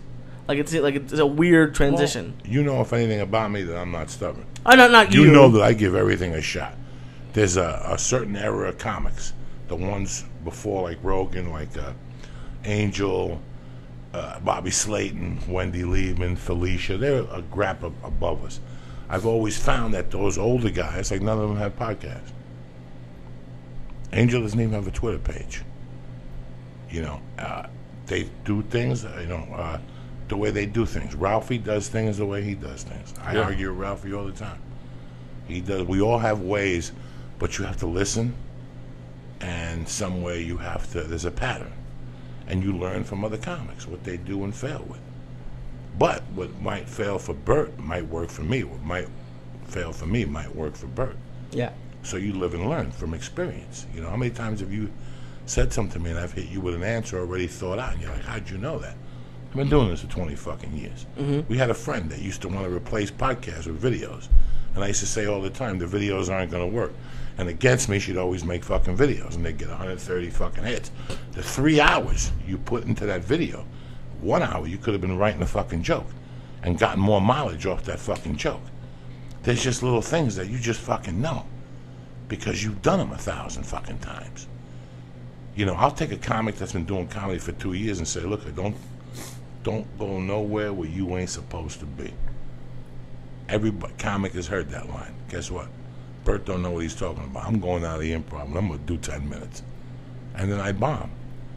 He told you that for a fucking reason. I've been doing this for so long. When a comic is telling me something, I already know the outcome before they're telling me. They're telling me their story and I already know what the fuck happened. I already know what happened, how it happened. But he called me. Listen, they didn't call you. They didn't call you. But you don't want to call them out. You don't want to argue with nobody. You hear their story, you tell them whatever. But I know before you're telling me the move what you did. You know, comics have a weird thing that once we do well at the 2-year mark, who calls CIA? Oh, yeah. Have you ever heard of Joey Diaz? You will now. Fuck you. You know, you go to the Comedy Store. Let's say you could do a showcase with Bert. It's very hard for me to go, Bert, take a look at my set. Tell me what you think. Don't ask me that. Don't fucking ask me to tell you what to think of my set. I would never ask you, take a look at my set, tell me what you think, because what's the difference? You know what I'm saying? But if you're going to put me in that position, and then you're going to tell me my job, then you're going to say to me, well, what'd you think? Oh, it was pretty funny. In your mind, you know he's a 4. Yeah. He's a glorified fucking MC. He's not even a feature yet. Then he tells you, I got a sister that lives in L.A. Maybe I'll go out there and do spots at the Comedy Store or whatever. And you try to look at him and go, do me a favor. Stay out of the Comedy Store, the Improv, and the Laugh Factory. Go to this guy's room, go to this guy's room. They're out of the loop. Get a taste of what LA is. I want you to go to the Comedy Store and see what it's like. Yeah. And that's it. Guess what this guy's going to do? He's going to go to the Laugh Factory, and he's going to go up to Jamie Masada and say, I'm from Chicago and shit. I'm from Jersey. I just killed the other night. Let me do some time. And Jamie's going to say, okay, go up there and do 7 minutes. And this moron... Right after Dom Herrera. Right after Dom Herrera. And this moron who's been doing comedy for 2 years, who's got 18 minutes of material, 14 of it about his local area. You know what I'm saying? So if he's from Indiana, he's got 14 minutes of Indiana. And without knowing, he's going to go up there and throw that Indiana joke. And he's going to throw 2 other jokes and bomb. Then he's going to call you a week later and go, I was at the Laugh Factory and Jamie recognized me. You know, and he told me to go up on stage, and how'd you do your bomb? Now, next time you call Jamie, he's not going to put you remembered you bomb. You went somewhere you did not belong. Did you learn that from doing it yourself? Absolutely. Yeah, we all did it. Yeah. We all went somewhere. We went. For me, it was the truth. Yeah. 20 years ago, comedy used to have the, what's the whiskey company? Seagram's? No. Doers? No. Jack Daniels. Johnny Walker. Okay. Yeah. Johnny Walker did the biggest comedy competition in this country. Alcohol companies. Then Beck's. I was the winner of the Rocky Mountain area Beck's amateur comedy competition. And then one of my friends went to the judges and said, he made $5 2 years ago with me. I swear to God, I ever tell you that? My second gig was a $5 gig for gas for the Denver Broncos. I got on stage on a Tuesday, and they offered me a Wednesday the following week. Hey, what are you doing next Wednesday? You want to do a comedy show for the Denver Broncos? It doesn't pay. Really? I didn't know that. Yeah. That's some guy that got $8,000 and gave me $5 for gas. So he gave 3 of us $5. We each did 5 minutes, all of us bombed. He gave us $5. When I won the Beck's comedy competition, like an hour after they gave me the check, one of the judges came up to me and said, did you take $5 for a gig? Because if you did, you're not really an amateur. I go, are you fucking serious? But anyway, not to get away from that. Really? One of the big comedy competitions in this country was the Johnny Walker comedy contest. They did 4 regions, then they put everybody up against each other. Well, they came to Denver. And I fucking said, fuck this shit. This is way before material or the class I took. And I went down and stood online and got the number and waited around. And I went up there and did 3 minutes, guys, and you have no fucking idea how bad it was. You have no fucking idea how bad it was. But the guy that was one of the judges was the booker for 3 clubs in Denver. So, guess what happened?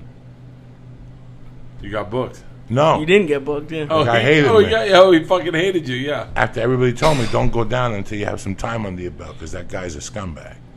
He's dead now, but... So does part of you think maybe you shouldn't tell people not to go down there because they have to learn that lesson?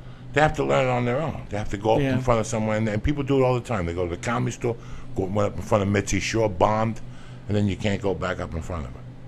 If you're not ready, that's why I tell people, don't go nowhere you don't belong. Well, I'm networking. You network on stage. When you go on stage and you kill, that's the #1 network you can have. LA, that's a big LA That'll thing too. get out like fucking like herpes. That'll get out like HIV.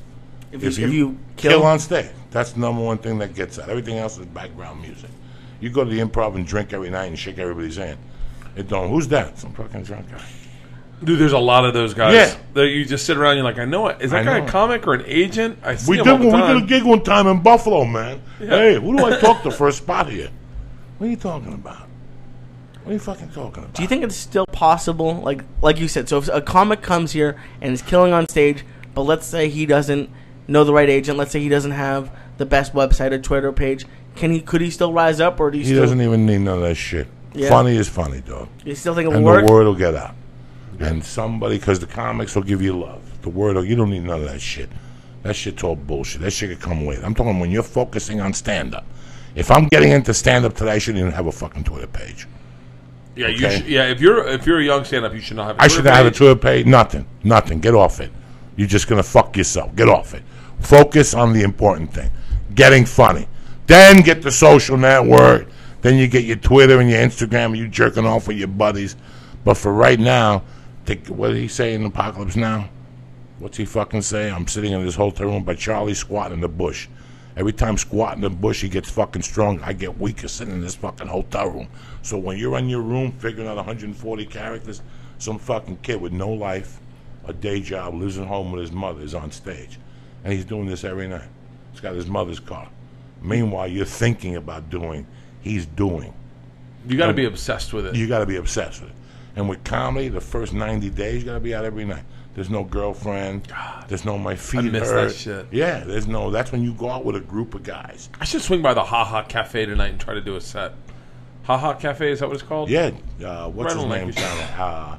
Yeah, I've never done there. I've never done it there. Yeah, go down there and say hello. I feel like I should do it. But it's really amazing how I know when I talk to a guy that just gets here what he's going to do by what he's telling me. By what they're telling me and what I could tell. Dude, morons love to talk. I could They tell. love to fucking just tell you all the things they got going on. Like, you know what? Someone said to me the other day, I said to me yesterday, he's like, so what you got going on? And I was literally like, I said to myself, I could do 2 things. I can tell him, Or just and say then, nothing. or just say nothing and make him feel good about himself, and I feel good about myself, and I just go, nothing, man. We're just working, trying to get by. Because that is what I'm doing. That's it. Like, if That's my all dad I'm doing. said, what do you got going on? I'd say, nothing.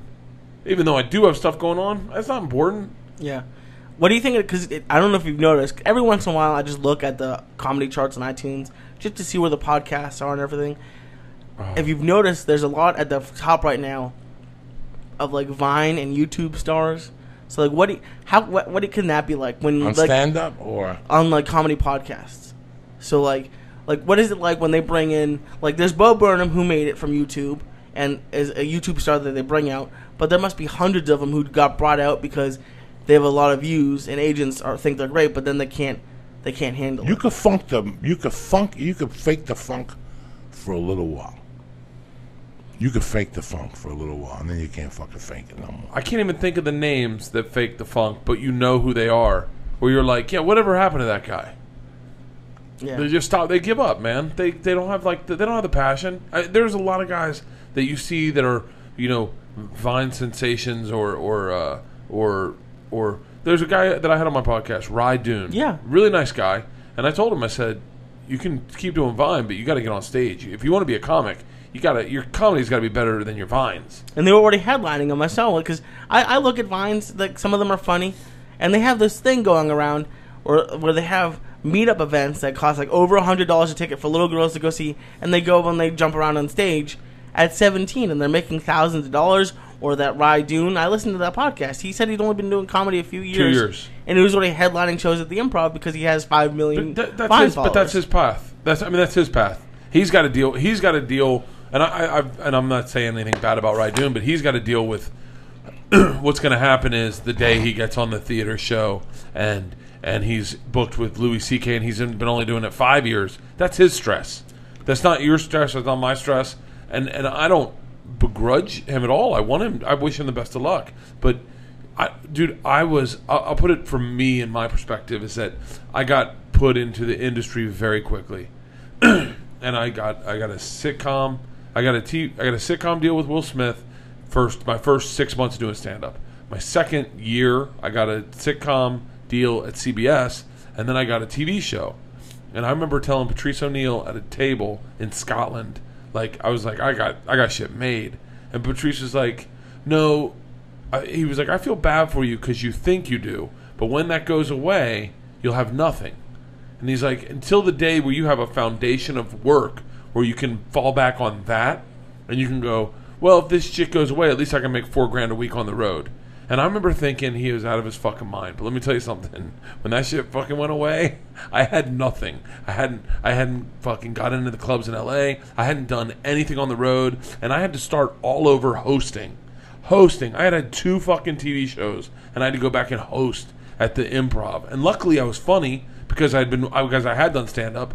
But I had to host. And I was hosting for Drew Carey. He'd do Thursday nights there. I went out and hosted on the road. That's fucking and hopefully Rye Dune will never have to do any of that shit. But if he does, that's his path, and he's got to deal with that shit. Do you almost wish that?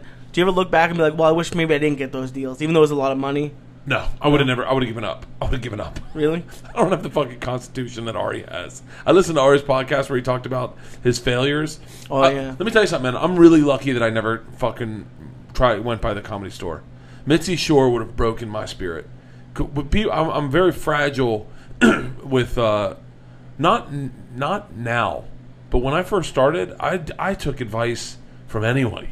If you gave me advice, I took it to heart. I literally, and if Mitzi had said you're not funny, I would have been like, I guess I'm not funny. I would have never. I remember I had a girlfriend that I dated for like 5 years, and then we were laying in bed one morning, and I told her I was in college. I said I want to be a stand-up comedian. She goes, oh honey, you're not like funny. You're like frat boy stupid funny. And I didn't tell anyone I wanted to be a comic again for fucking 2 years. I didn't say, people would say you're funny. I'm like, nah, that's not me.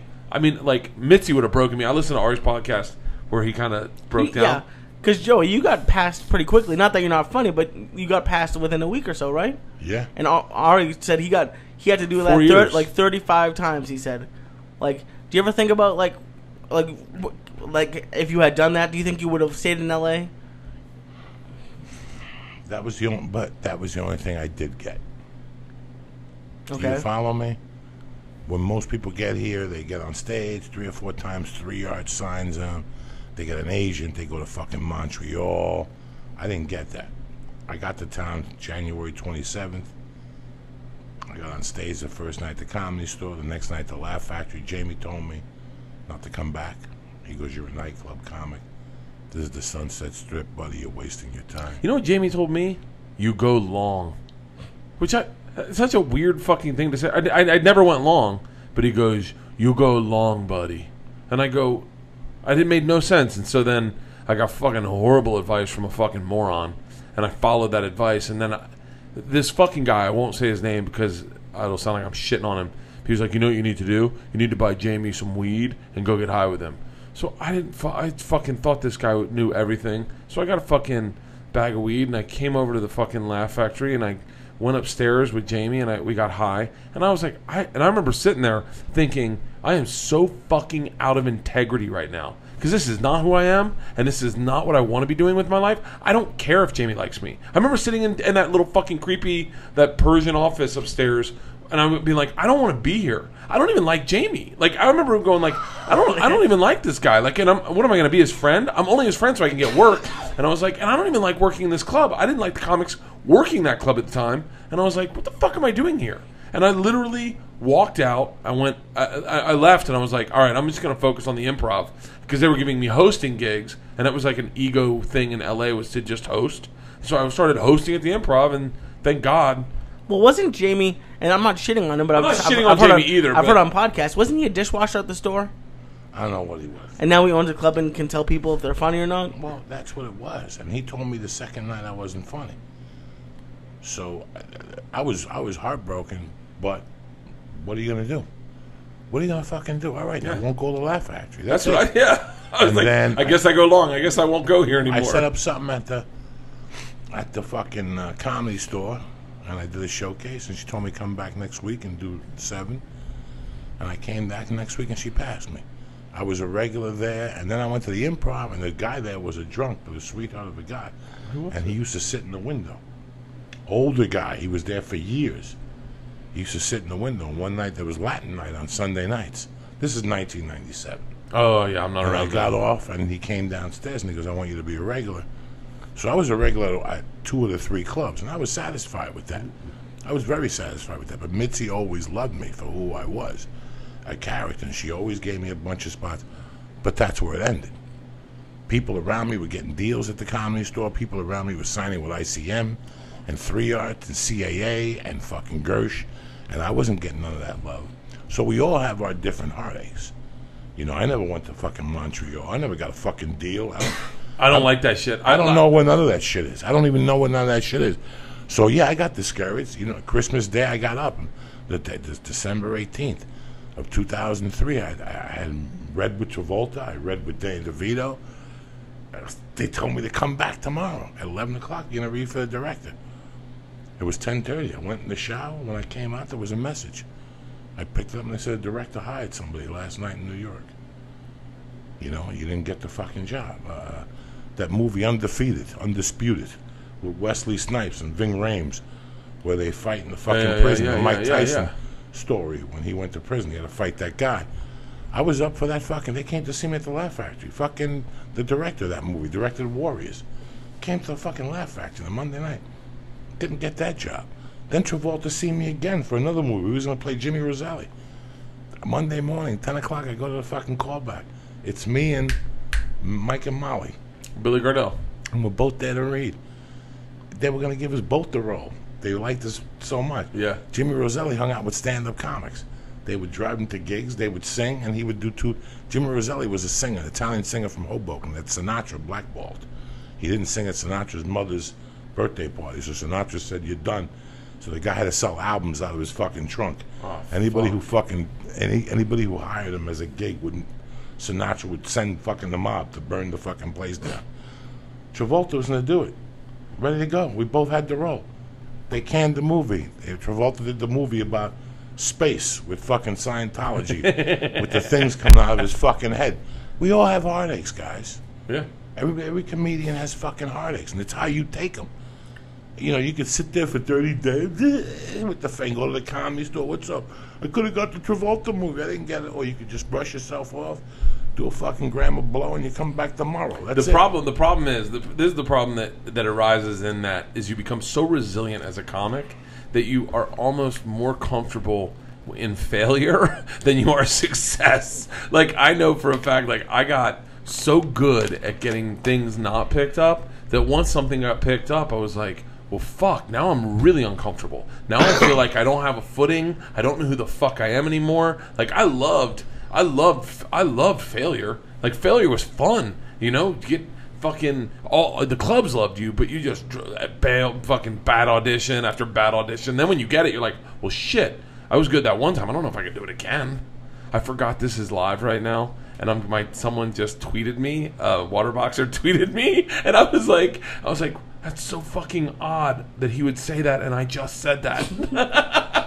It's Lee, I didn't think you need the other half. Yeah, of that, he's Lee. not getting. I told him there's only Lee, 10 milligrams. Lee, that was a baby dose. That was not a baby dose. That was a baby Why dose. are you throwing me under the bus? Because you're here. Oh, It's so no. weird that whenever somebody would call me and say, no, you didn't get this role, or you're not going to Montreal, or this agent doesn't want to sign you. Any of those things, I always said, well, I just got to know, but I'm closer to my yes.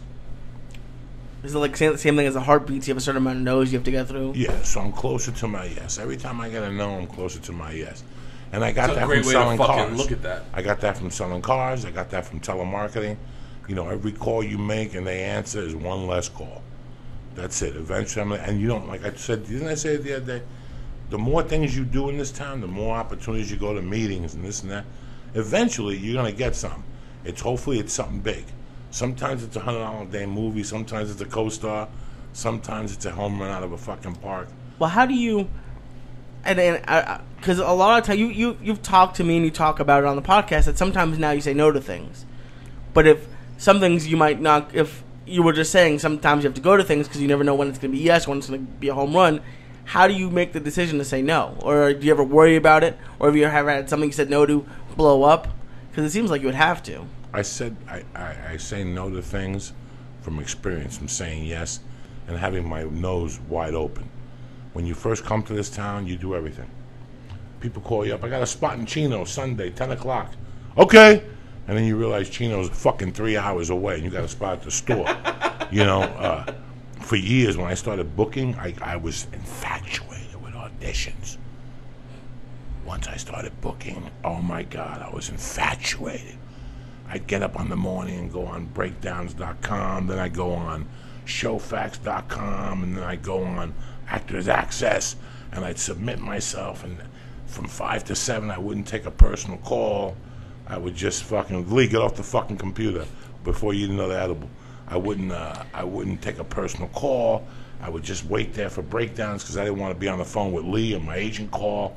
Fuck that shit. I got to be there. And, I mean, I would go in for everything. I went in for everything. I didn't give a fuck. Co-stars, guest stars, I didn't give a fuck. And then I realized one day, what's the point? You can't live your life with your nose open like a fucking gavone. You can't do everything, you know? And now I'd say no to things from experience. If you call me with a $100 a day movie, Joey, it's a great role for you. You're a strip club owner and 20 chicks suck your dick. That's great. But strip club owner, it's a $100 a day movie. That means I'm going to have to go somewhere after the place is closed. So I'm going to have to shoot this from 4 to 7.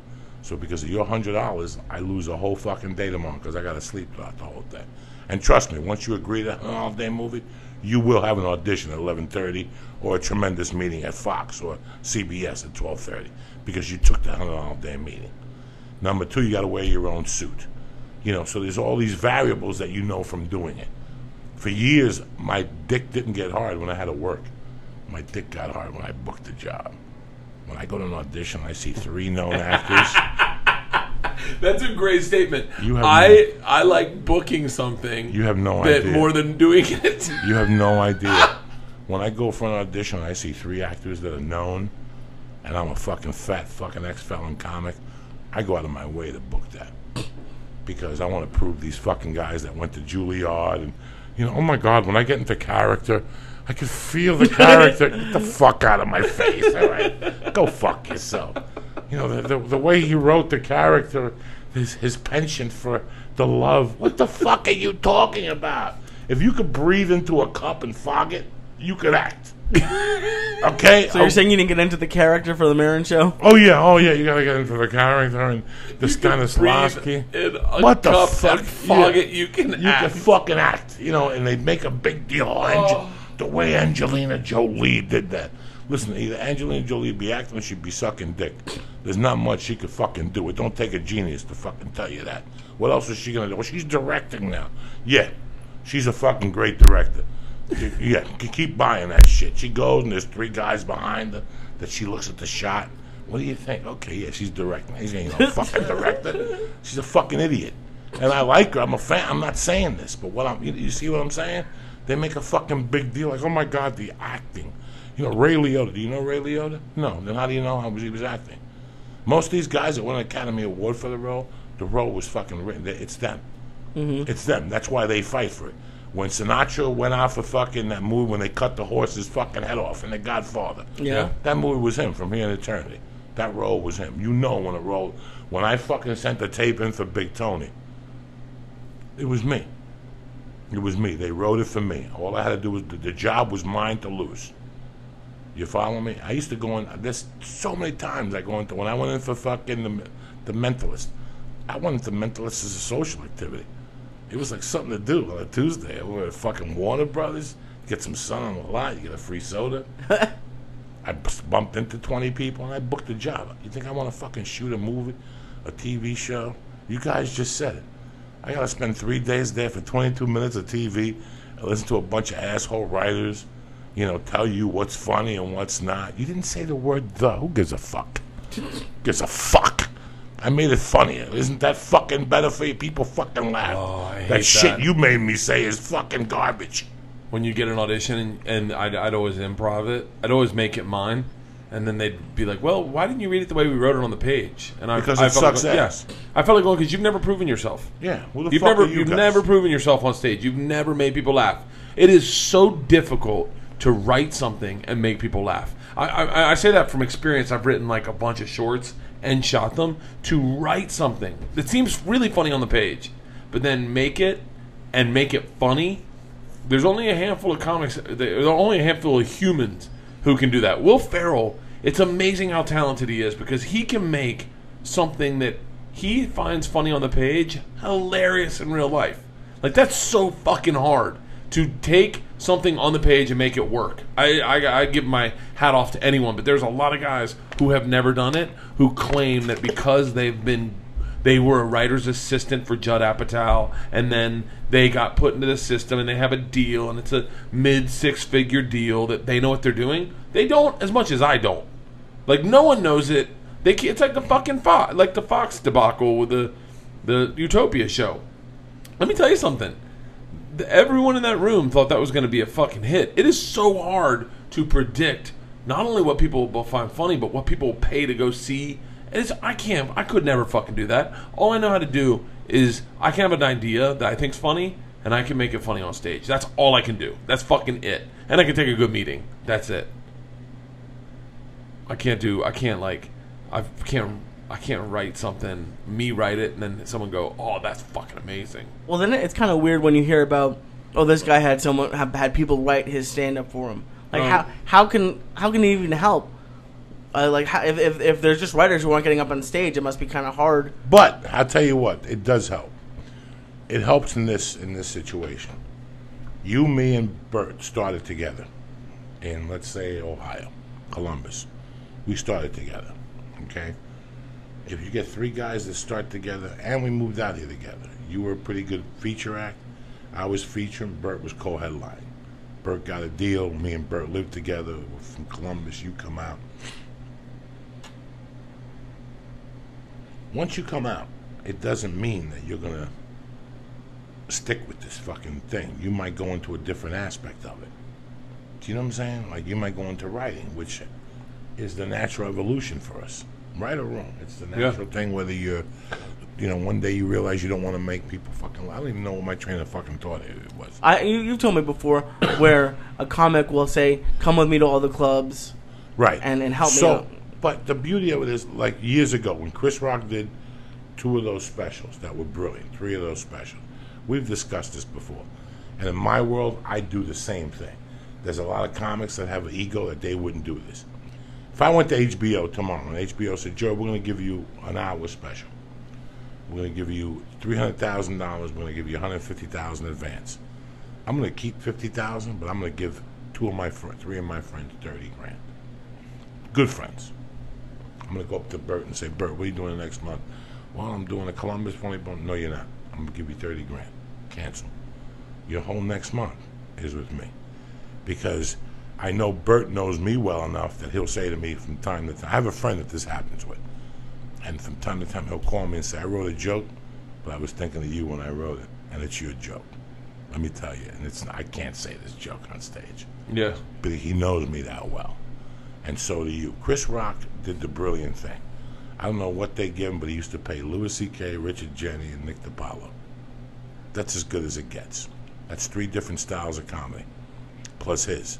So everybody at the end of that special had to contribute 15 minutes. Chris delivered 15 minutes. Nick DiPaolo gave 15.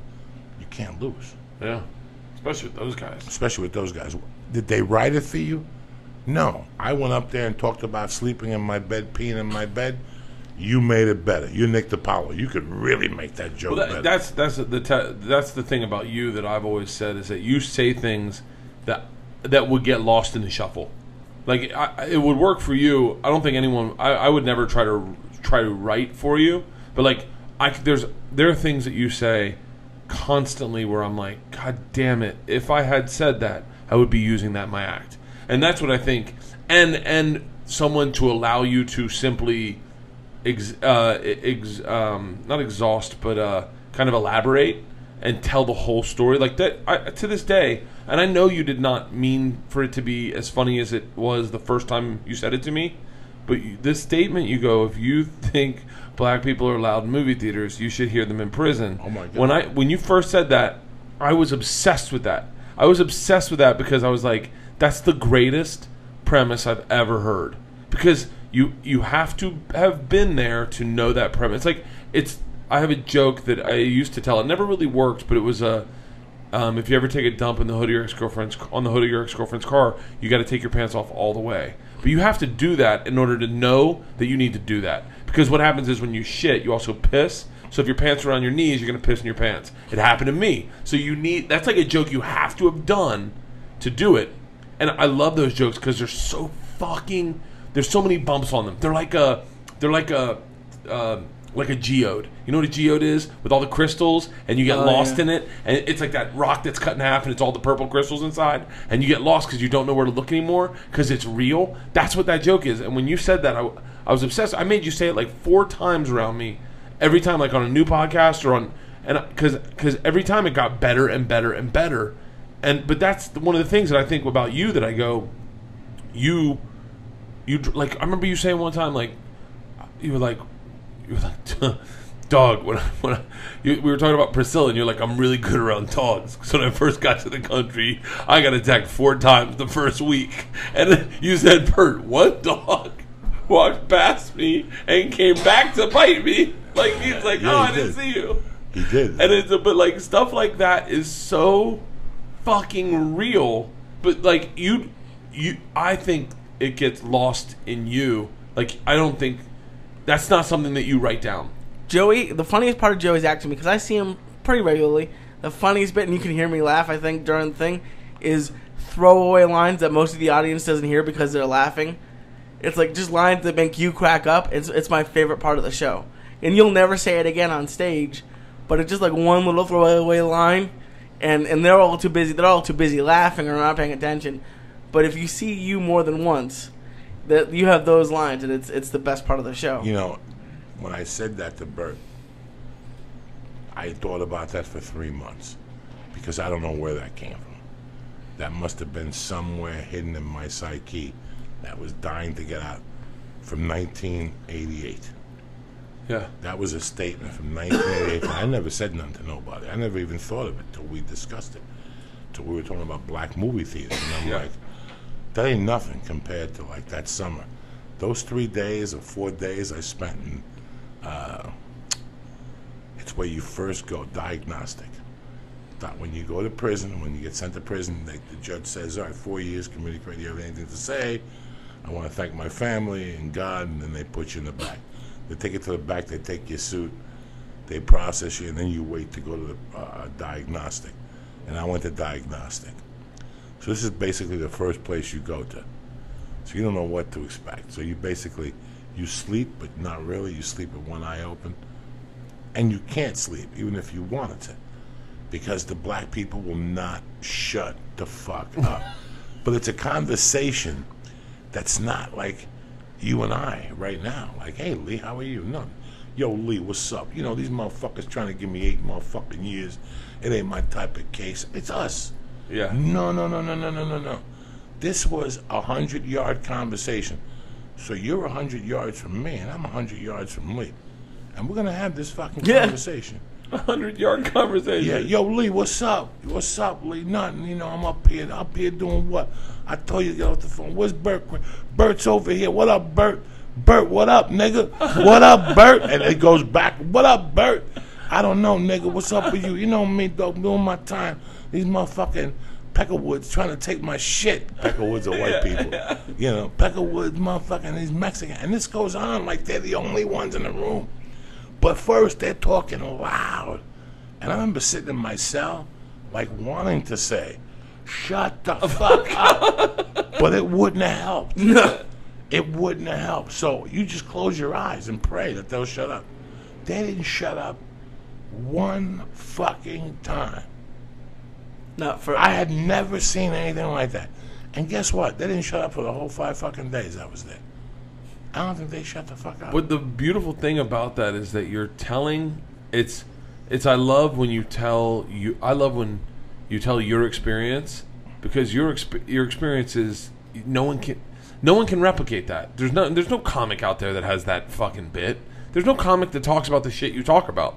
Like, I mean, and there's very few comics that went, like, and myself included, I'm not in this group. Like, when I tell a story, I think you think of me, like, even if I tell about me as a kid, you still picture me as this.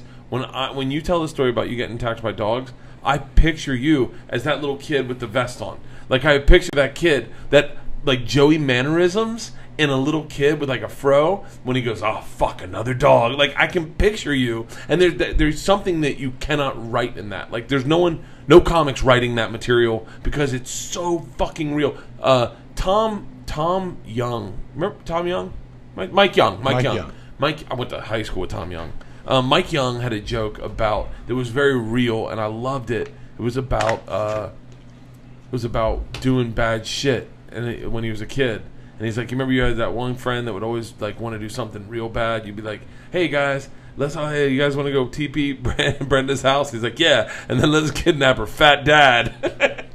And it's so great because I can see that person in the story saying that, and I can see Mike hanging out with that guy. Like, I love those kind of jokes. I love I'm obsessed with small detail. We were talking about this, I think, at the beginning, but I love the small detail in a story, because the small detail takes you into the moment. Like, and I get obsessed with it a little too much, and like, when I get bored telling the machine story, I start dipping into small details about that evening that maybe people don't care about, but I feel like it adds texture. I have a story about I told it on Rogan's podcast, and I started telling it on the stage about this time I went to a hotel room, and it's called Knock Scratch. Oh, yeah. Yeah, you've heard the story, right? Yeah. Okay, so, but when I tell it, I remember one time I told it, and I said the kid, I had 4 bags, and I check into the hotel, and the kid that grabs the bags is a tall, skinny black kid. And some white lady goes, why does he have to be black? And I went, because he fucking was. I go, fuck you. Don't make me inoculate my story so that it doesn't offend your sensibility. He was. And the fact that he was makes this story better, because now we have positions in society that we are interacting within. And those positions define our behaviors and our reactions. And when I go to say to him at the end, and I go to give him a tip, he goes, you don't need to, just knock scratch. That is important, because now I've made a young, skinny, tall, black kid laugh. And now I feel like I am winning the game of life. It's funny how, like, when you said you can picture Joey in the stories as a little kid, I don't. I picture every story he looks like he does now, just 'cause I can't imagine him looking differently. When I heard the Knock Scratch story, it sounded like a geeky white kid. Like, no. I hadn't heard that he was black. Yeah, so tall, skinny to black hear kid. that, I'm like, I did not picture a black guy at all. Tall, skinny black kid, and he had a hat on. He had like a fucking captain's hat, you know, those hats they make him wear. And he laughed it off his head. And the best part about that story is that after that, he told everyone in every brother that worked at the hotel knew that story. So anytime I rolled into a black dude, he was like, hey, Knock Scratch guy, huh? And I was like, yeah! But it's important. I love small details in a story. That's why I still love comedy CDs. Like, we've talked about it a bunch, that comedy specials recently haven't been that good, most of them. I still love comedy CDs, especially doing physical stuff. And I've edited a few now. I did Steve's and I did a couple of yours. And comics a lot of times will say, I don't want to have that physical bit, or I don't want to have that like something you do with your face, and it makes the audience laugh, but you don't know it. I love that, because you really you're in your car or at your house and you don't have any visual stimulus, and you just get to hear it and get really involved in the stories, and I think it's really cool. I love visualizing. I love visualizing it. I love it. I love it. You know, it's amazing when I don't like watching myself on tape. You know, but I know that when you tell a story, I love to take myself there. People always say, "Oh, when you tell a story, you take you there." I'm not taking you there, you dumb fuck. I'm taking myself there. You know, Oh, that's fucking fascinating. today I was writing the story I was going to tell in that Comedy Central thing, and the closing bit, I had to stop because my hands were shaking, and I wasn't even telling the story. I was just writing this fucking story, and my hands were shaking. So I pretended I was on stage, and I even wrote it out. Like, people, you see my hands are shaking. That's the hatred I have for this motherfucker as I'm telling you the story. You know, it's amazing when I get an audition sometimes, and they'll say, "So you came in the room, turned the light on, and told Lee to suck your dick." I actually go home, get a part in the room, turn the light on, and I see little nuances, and that's what gets me the role. That I actually did what they told me to do, and I tried it in my house, and I go, "Ooh, I'm gonna bang my leg." That's fucking perfect. That's comedy. Yeah. Nobody's gonna do that. That's Nobody's genius. gonna do that. Because That's genius. That's what I do it, because I know nobody else is gonna live through that. I love it when I'm writing.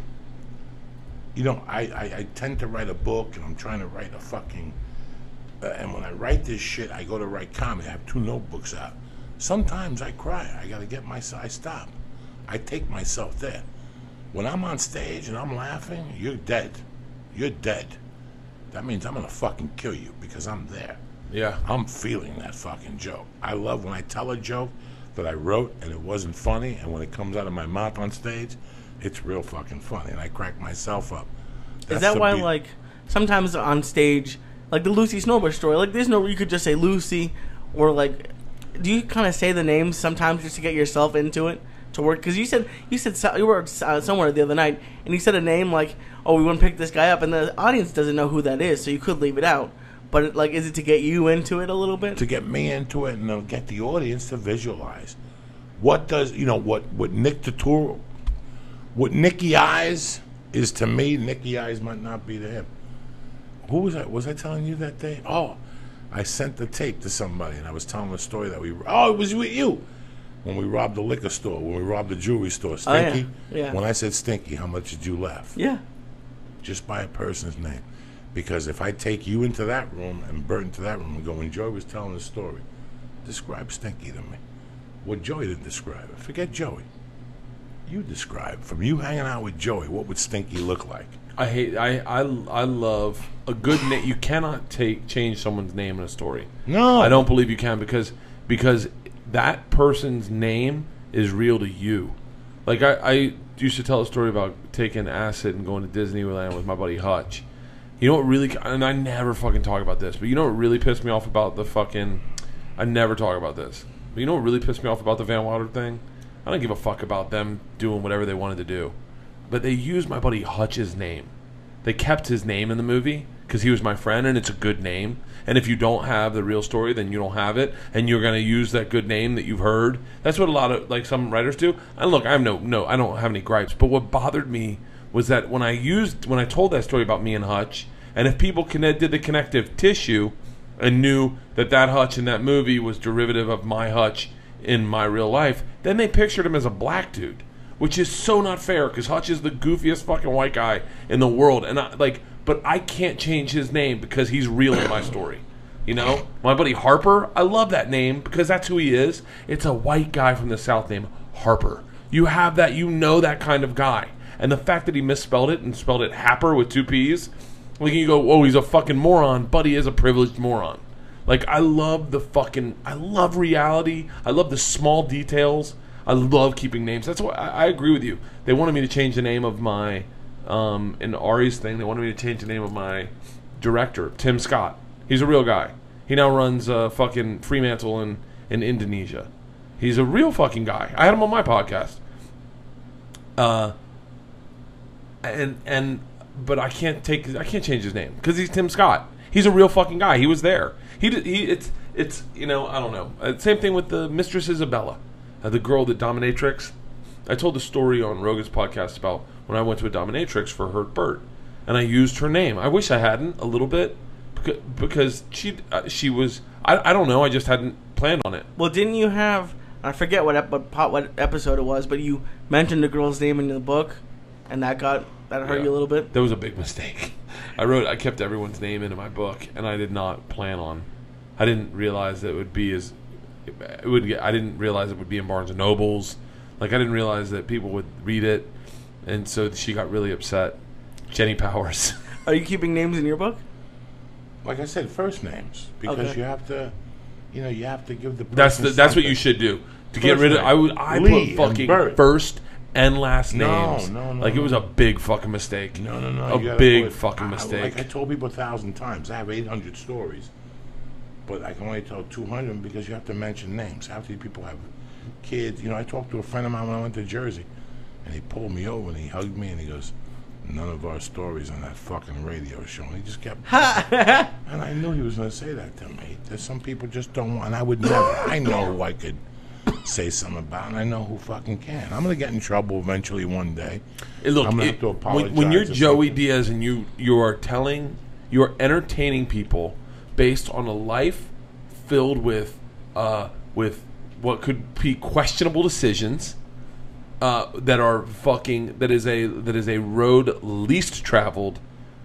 There are people that have done the same things we have done with us, and that do not want. That is their low point. We just seemed to fucking see that road as a straight path. Like I know exactly what you're saying, but like Joey's made a career out of almost being this raconteur, I hope I'm saying it right, of the debaucherous wild life. And there are people that were there, but those people now, that's in their past. We're happen to be making a living off telling these stories, but that's in their past. I totally get it. I totally get it. Yeah, Joey, didn't you say like a bunch of the people who do stories and some that were in these stories are like Jesus freaks in Miami now? I got a lot of stories. They're great, 3 of the kids I ran with really make me sad because I can never go back, sit them down, and go, "What the fuck happened?" I mean, you do this now. You're successful. One guy is really successful. The other 2 are like moderately, but they all flipped. Like they're all Jesus freaks or somewhere. And they don't remember the story the way we remember it. Like they remember it as hurt, and it's a painful thing. What they did, they think it's a stupid thing. And I had one guy tell me, "I'd appreciate if you don't call me again." And it hurt me for about 20 seconds, but I understood. Yeah. And understanding, I could have told him to go fuck himself and whatever, and I understood. And then he said that to you directly? To my face on the phone. Oh my God. I called him up and he goes, "That was a long time ago. I'm very proud of what you're doing. I'm proud that you got yourself out of the hole you were in. But do me a big favor, man. I just would appreciate if you don't call me." Holy shit, that's deep. So I called his brother. And this is a guy I gave money to. And I called his brother, and his brother came to my house to eat one day, and he told me, he goes, he's a Joel Osteen guy. He has a hernia. He won't go get it fixed. On Fridays, he gets home from work, and he stays until Monday morning. Doesn't go anywhere because of the life he lived. He's scared now. He got like 4 DUIs. He got this. He got that. God. So he's scared. He's very scared. There's people who run scared. And, maybe I should be a little scared. And I am at times. I'm scared of, I don't know what the fuck I'm scared of. But I'm not going to be scared for what I did. Somebody asked me a question the other day, out of all the stories you tell, do you regret any of them? And I got to tell you something. Yeah, I felt pretty shitty. I did some shitty fucking things to some people, that I didn't mean to do. It was just they were in the way, and I'm sorry that it happened, Will I take them back? Not now, I won't. Because I realize it's just a part of fucking life, That's it. It's just, there's people I pissed off. There's people I let down, and I feel bad, but, and that's why today when Carmine called me, it meant a lot to me.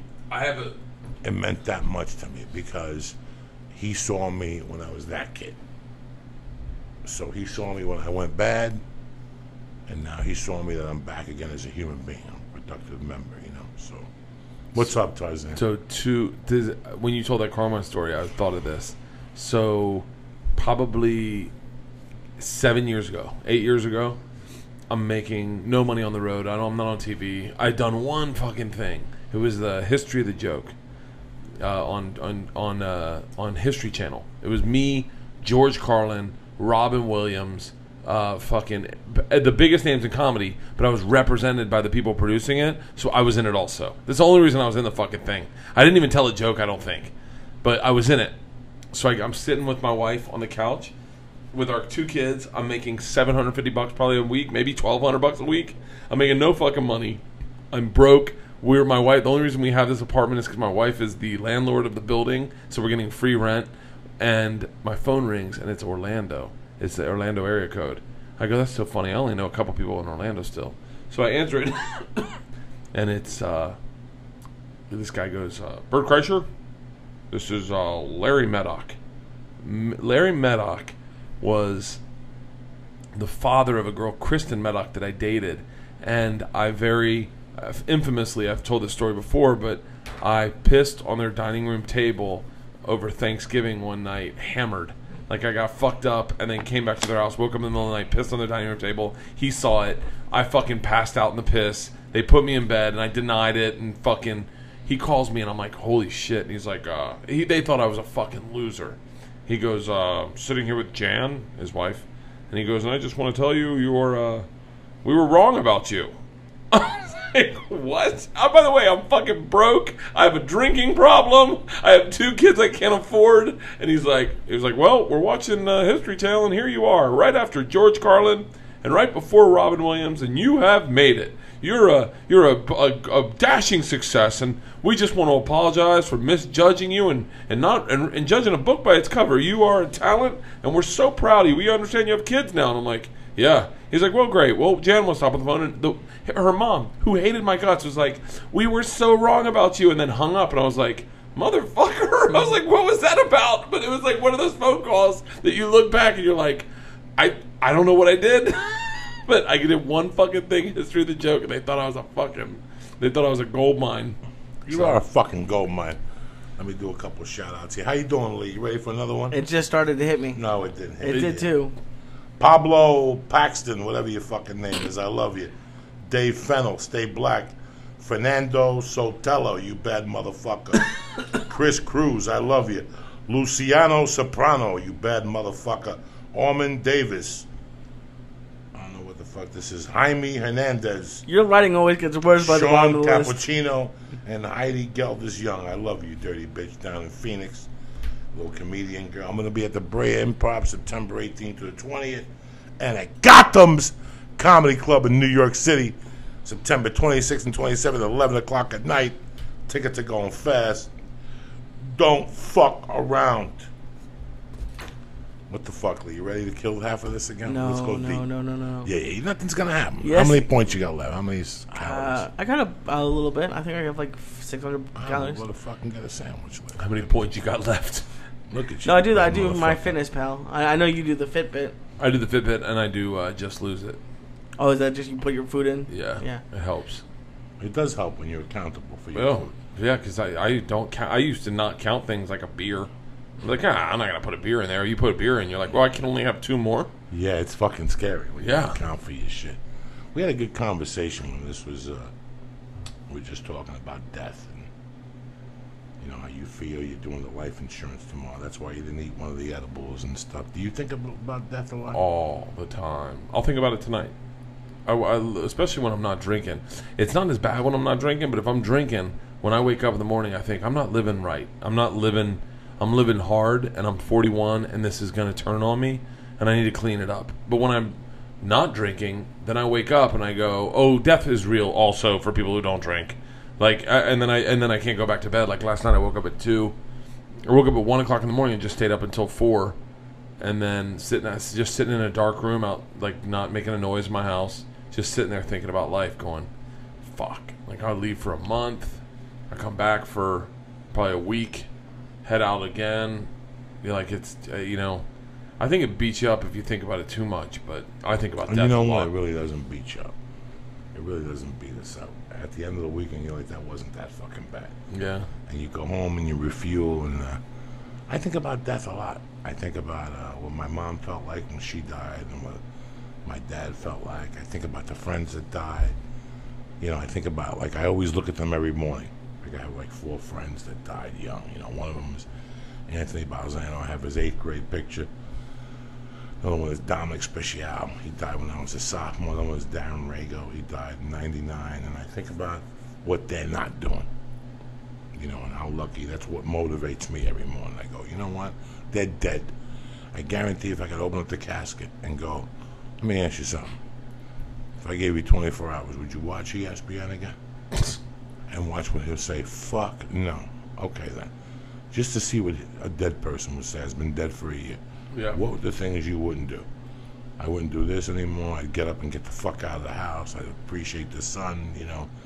That's how I look at things sometimes. When I wake up in the morning, I go, what am I going to do? I don't have much to do. I look at those guys' pictures and I go, I got a lot to do. Yeah. I could write a joke. I could fucking lose 2 pounds. I could walk from here to whatever. I could go out in the sun. Ask those guys in their fucking casket till they knock on that casket and go, hey, I'm going to give you a life for 24 hours. What do you want to do? You want to watch the Clint Eastwood movie? Fuck you and Clint Eastwood. Yeah. We'll never watch a fucking movie again. You know, we'll never sit on a couch again, you know. We were dead for 5 years. We, you know. So it's I think of it that way. That's an interesting statement. I always think of shit, what can't they do? How lucky am I? You know, you go online, I don't have a job. What the fuck are you talking about? We all have a fucking job. We all have a fucking job to be a little bit better than what we were yesterday. Yeah. So don't just fucking sit there. Get the fuck up and go fucking do something, you know?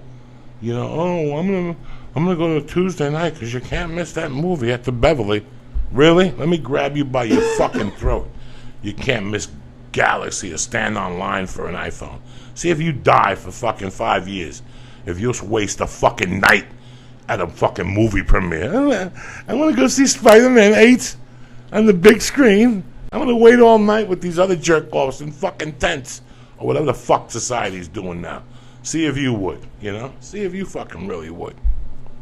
Lee, you look at it like it really just kicked in. It's starting to kick in. He ain't fucking doing nothing. We're eating this other chocolate. I was thinking that's like I never really thought about that before. Like, what would someone do if they like woke up alive? That's that'd be kind of a cool TV What show. the fuck would you do? Would you go eat McDonald's again? Would you tell a girl, you know, once you put a guy in prison for 10 years and go tear that piece of ass up and see what the fuck you're doing wrong with your pussy eating skills.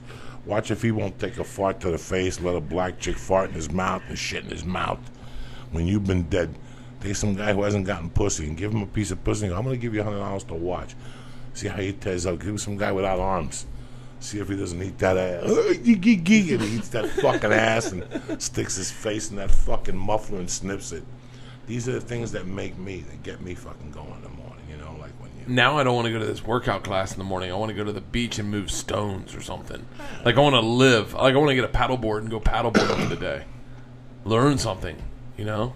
There's always something. There's always something you can do. We all have a fucking job. You know, you're going to sit there and play fucking Nintendo all day? Are you fucking serious? Are you fucking serious? This fantasy football shit, I'll fucking stab you. I will beat the fuck out of you. I was so glad I wasn't playing this year when you asked me. If I had a 14-year-old son, he came to me and said, I'm playing fantasy football, I'd take him outside and smack the living fuck out of him.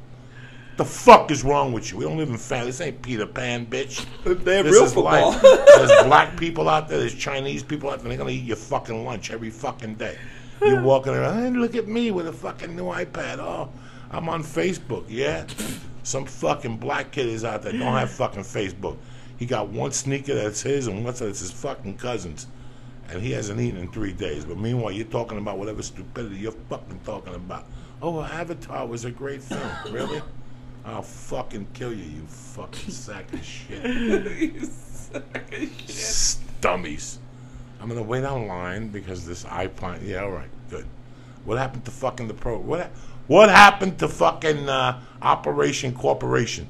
What? What happened to those jerk-offs that were going to shut down all the corporations? Oh, like the Wall Street people. Yeah, Operation. Operation Corporation. That's a better name for it. Operation Corporation. Operation. What was it? I know it's like the 199% Occupy Wall Street. Yeah, Occupy. What are you doing? You're flexing. I'm looking at my arms. One workout ain't gonna do it, Cucks. Like you keep going for a couple months and Operation Corporation. Yeah, Operation. That's the opposite of Occupy Wall Street. Bunch of fucking Operation mummies Corporation. down there. We're not gonna support the corporations. Fuck Southwest Airlines. See how long that fucking lasts. These fucking jerk-offs. I'm on fucking. That's why like this Ray Rice thing kind of pisses me off because in 2 weeks or 3 weeks when somebody needs a running back, they're gonna sign him and they'll unsuspend him. And first off, let's get something straight. The Ray Rice situation should not piss you off at all. Why? I have a daughter. You have 2 fucking daughters. Well, yeah, of course. You want me to fucking sit there and tell you, and all day on Facebook, Ray Rice, I love to get my hands on him. What's wrong with you? There's not one guy in here that want to punch the fuck out of your wife once in a while. There's not one motherfucking here that want to kick a fucking woman down the stairs. You ever go to American Airlines? They lose your luggage. Tell me you want to kick that bitch in the back. All right. So don't tell me. Don't sit there and judge fucking Ray Rice. Just move on with it. Yeah, they're gonna hire him back. It's all hypocritical. It's all fucking hypocritical. It's all hypocrite. They hired Michael Vick back. He killed 10,000 fucking dogs. You know what really sucks about that Ray Rice shit that I was thinking? Is that he's in trouble because he got caught. Mm-hmm. He's in trouble because he got caught. And he lost his job.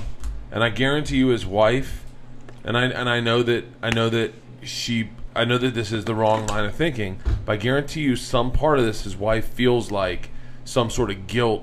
Like he lost millions and millions of dollars because this got out.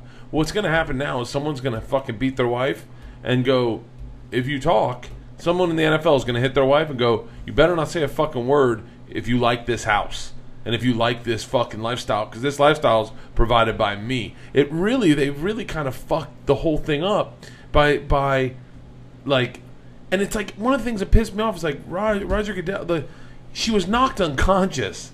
I mean, did you need to see the video to know that he hit her hard as fuck? Yeah. I mean, did they think it was a different kind of hit? Like, what did they think? That it was like a special kind of... Nothing. Like, they didn't think the video was going to get out. But I don't know if you were watching today, but video, they got the video. The AP said... Sure, they got the fucking video. They got the video in April. Let's remember something. Really? Yeah. And I don't mean to be disrespectful to anybody or any women listening. I don't mean to be disrespectful. Let me tell you something. Everybody's worried about Ray Rice. This is one incident. What about Super Bowl Sunday when 80 women get beat? Yeah. What about every Sunday after football where there's 22 cases of domestic violence in each fucking state because of football, or the UFC, or anything else that's violent? Because when somebody's having a bad fucking week, God knows what they'll do. 2 weeks ago, I had to park down the corner. There's a Puerto Rican daycare, and I saw a black woman come out of the daycare with her little daughter saying shit to her. This girl couldn't have been a day over 4, bro. And when she locked her in the car, she turned around and started beating on this fucking kid. Now, what could this 4-year-old angel could have done to this woman to make her beat on this kid? I didn't call the cops because I didn't know what to do. My wife told me I should have called the cops because it could be an aunt or just somebody picking her up, Yeah. I didn't know what to do, but I looked at this person as I drove away, and all I could think about was, would I ever hit Mercy or Jackie like that? I wouldn't have the heart to hit my kids like that, No. or even a woman that way. But I don't know what she's going through. I don't know what she was going through in her life. And before we judge somebody, we're very quick to judge. I don't know what she was going through. Hey, listen, hitting a child or a woman, there's no excuse for it. Yeah. There's no excuse for it in my book. I've gotten into beefs with Carol. I got arrested 3 times for domestic violence. Both of you guys know I'm not a fucking woman beater. But anytime you said something to Carol and she wanted to fuck somebody, that was her way of fucking somebody. She'd throw you in jail. How many times Carol threw somebody in jail? 50 fucking times. I still talk to Carol. If I did something bad to Carol, why would she call me once a fucking week to ask me about a movie or a wedding, or if I could do comedy at a fucking wedding? But do you understand me? Somebody who beats women, they do it to fucking everybody. They do it to everybody. I couldn't hit a fucking woman. I can never lift my fucking hand to a woman. Couldn't hit my fucking wife, but we don't know what we're going through, and we weren't there. Yeah, I've never laid my hands on a woman. I can't imagine. We weren't there. I don't know what Ray Rice was going through, But I like all these guys that are Captain Savo now. Everybody's fucking Captain Savo. And you know, at the end of the week, this doesn't change your situation at all. We have daughters. You have a girlfriend, you know, you have a sister, whatever. It affects you then. But at the same token, how about football in the hall? What about the 1,000 women that get beat up Super Bowl Sunday and every other fucking Sunday? And after boxing matches, and after UFC matches, and after anything else that's kind of violent. You know, you don't see people getting beat up when they're watching a ping pong match. Nobody says, I was sitting here watching golf and that motherfucker went crazy. He just started beating me. You know, I don't know. I don't know what the percentages are after golf. I'm just making a joke. But that's the big picture. That's the bigger fucking picture. What was the what was I was on the road when that whole War Machine thing happened. And you know the crazy part is when they finally found him, they found him because he was beating on another girl in the motel. Are you serious? Yeah. Again, we weren't fucking there, so God knows what could have happened. I feel bad for Christy Mack. She's beat up. She also did a radio interview where he says he's going to kill her, where he talks about rape, and he talks about all this shit. Really? Yeah, so the guys, you know, there's two, you know, and there's people that are hating on Chrissy Mack right now. There's fucking people that are hating on her. This girl got 30 broken bones in her fucking face. And there's people out there saying because she's a prostitute or whatever the fuck she is, a porno girl, that she deserves to get. Listen, it's too volatile, people. It's too volatile. And that's what happened with me and Carol. Carol was a stripper. I'm too old-fashioned and too conservative to date a woman that shakes her pussy and her titties. I thought I could handle it. We get into an argument, she dialed 911. It's always a bad volatile with certain people. He's a fucking fighter. He's a fucking fighter. You knew this when you started fucking dating him. He's got to be doing steroids. He's got to be angry about something. Got to be angry about something. You know, we weren't there. You know, I know he's going to fucking die in that prison, though. Oh, yeah. He's going to die in that fucking jail. And am I mad at him? Why would I be mad at him? He's got nothing to... When I go to Ralph's, when I get gas, when I pay my fucking bills, he's not there. You know, Chrissy Mack is not there, so it doesn't really affect my life. Yeah. But it's so weird how all these fucking people speak up. It's like somebody finally wrote me a thing and said, you didn't write nothing about Joan Rivers. I didn't know her. I didn't fucking know her! I didn't fucking know her! So R.I.P., what does that do? What does it show you that I'm a fucking sheep? What does that do? It shows you I'm I'm part of this fucking shit. Doesn't affect your fucking life. You still gotta pay rent. You still gotta get in your car. You still gotta get your suck dick. You still gotta wipe your ass after your shit. This podcast has come to a screeching halt.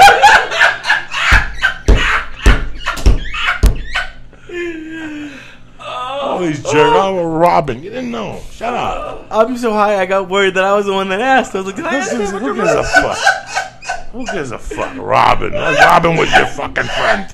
You know fucking Robin, you fucking jerk off. Sick and fucking tired of these fake fucking assholes. Fucking fakes. Can someone please isolate that? Can someone please isolate that? It's such a heart and entitle it Joey's heartwarming sentiments of Joan Rivers. I didn't know. I don't give a fuck. What am I going to do? What am I going to do? Oh, she opened up the door. I'm over here fighting. I'm the one that lived in a car and said, I don't know her. I don't fucking know nobody. I don't know her. Oh, I should have gone. You should have gone to the fucking funeral and stood outside like I gave a fuck. You know, people are such fucking phonies. I'm so sick and tired of this. Let me give some shout out to the sponsors. Oh, good. For optimization. Forget minerals, forget vitamins, forget all that shit. On it! Go to onit.com for the best possible products to make you a better human being. Not character-wise. That you have to work on yourself. You can't buy that. You can't buy those fake glasses to let people know you're intelligent. That you have to work on yourself. Onnit takes care of you internally, and it makes you the best you can be. And it all starts with Alpha Brain. It makes your fucking mind shoot on every fucking possible level. That's what made me say, I don't know her. I don't fucking know her. You're R.I.P. I don't give a fuck. Mind your fuck. Worry about your fucking self. Everybody wants to worry about the fucking world. Go to Onnit. Get 10% off on it. Alpha Brain. Hemp Force Protein Shake. the fucking Shroom Tech. These are the best products. Whether you're doing BJJ, whether you're a writer, whether you're just trying to be fucking sharper, go to Honor.com. Get Alpha Brain. It's 100% money back guaranteed. We don't want the fucking product. Meanwhile, you're sitting there and you can't remember when was the last time you got your dick sucked. Your memory's going. Go to On It. Get fucking Alpha Brain today, right now. Shroom Tech, Strong Bone, the enzymes for your stomach to help you digest fucking protein. Go to On It, get 10% off. Go to the Box and Press. Church. You scared the shit out of us when you said that so much. I don't know her. Sorry about that. CHURCH. Church. Press in the box and get 10% off. And also they have the Stay On It program, which is a great program. You don't have to order again. It comes directly to your house, and the first gets taken out of your credit card. Go to Honor.com and be the best you can motherfucking be, all right? Like I told you, Nature's Box, they ain't fucking around no more, all right? 2 words, people. Free snacks. That's how we're doing it. I'm going to give you a chance to get free snacks. Drop the candy bar. Drop the potato chip. You're a fat fuck. They're not good for you. Do what I do. I'm a fat fuck too. Get natural, delicious snacks at naturebox.com. I'm telling you, they give you 100 fucking snacks. I mean delicious snacks. Nutritionist approved. You don't feel guilty about eating them. You can smoke 20 bong hits and eat a bag of cocoa fucking almonds, and you're still fucking healthy the next day. You even find snacks that are low in sugar and even low in fucking gluten. All right, so do me a favor. Go over there. Take a look at the peanut butter nom noms from Nature Box. Take a look at the dark cocoa almonds. Take a look at the trail mix. Do whatever the fuck you got to do, all right? It's good for you. It's good tasting. Now I want to give you a chance to get a Nature Box free sample box. That's what I'm going to do. Featuring 5 of the most popular fucking snacks. You want to start a trial? Go to naturebox.com/Joey. Joey. You stay full, you stay strong. naturebox.com/Joey and get your free sample box of tremendous, delicious fucking snacks. That's how I Do roll. it today. Hey, do it today and cut this shit. Let me ask you something, people. Especially you guys and you women. When was the last time you changed your fucking underwear? Let's say you wash your underwear. You don't think that fucking pussy and that rotten nut smells gets in that fucking corner? There ain't enough. Listen, when I get sweaty and my balls are on fire, a 12-hour day, there ain't enough bleach to take that yellow fucking sweat that comes out of your nutsack out there. And I don't care whether you get the best underwear out there, you're going to fucking sweat your asshole. Once your asshole and your ball sweat meets, that's fucking death, okay? You don't need to do that. You want me to tell you something? People usually have their underwears for 7 years. That's unbelievable. Can you believe people put all these ratty motherfuckers on every day? Do me a favor. Do you know about MeUndies.com? MeUndies has the most comfortable fucking underwear you've ever had. I have them on right now. I have my little camouflage on right now. I took a shower at about 5:30. I guarantee I could scratch my balls and you could sniff them. They smell like skin. You know why? Because they have something. Right now, my balls are floating in these motherfuckers right now. Thank goodness. They have like a little cup in the front. There's no zipper. You gotta pull it down and take your dick out with the balls. It gives it fucking air. But here's one thing. They look great. They stay good after you wash them. Do me a favor. Go to MeUndies.com and check out the pictures they got. They got underwear. They got women's thongs. They got a bunch of shit. They just sent Lee and myself some hooded sweatshirts. Take a look at what they got. They got men and women things. They got high quality fucking materials. The price, I'm happy you fucking asked. It's a fucking third of what you're paying at stores. So help me out. Go to MeUndies.com. Get 20% off your first order. 20% off your first order, and you got free shipping in fucking Canada and the U.S. I guarantee you, you'll be happy with them. Go to MeUndies.com/Joey and press what in the box? If you put /Joey, you're already there. Okay, /Joey, you get 20% off your first fucking order. Who doesn't want underwear shipped to their house? That's awesome. That's awesome. You always need a new pair of underwear. Socks too. This is if they did it for socks, I'd definitely have 6 socks delivered every 2 weeks. They have weeks. socks. You gotta go look. Let me tell you something about underwear and people sending shit to your house. It's tremendous. Yeah. I'm telling you, this church is about saving you time and energy. You don't have to go out, stand online, go to a fat man store. Just go to MeUndies.com, get 20% off. Again, you guys have been watching me all night. You're going, what are you smoking, Joey? I'm smoking an Hit E cigarette. Hit E cigarette. And a cigar. And it's a fucking cigar. You understand me? It tastes tremendous. You go to Vegas, you need to smoke. Your fingers smell like you fingered some fucking dead bitch. Fuck that. You ever smoke a cigar? Your fingers smell fucking terrible. With this, your fingers, you can stay good. You need a fucking shower. The smoke don't go into you.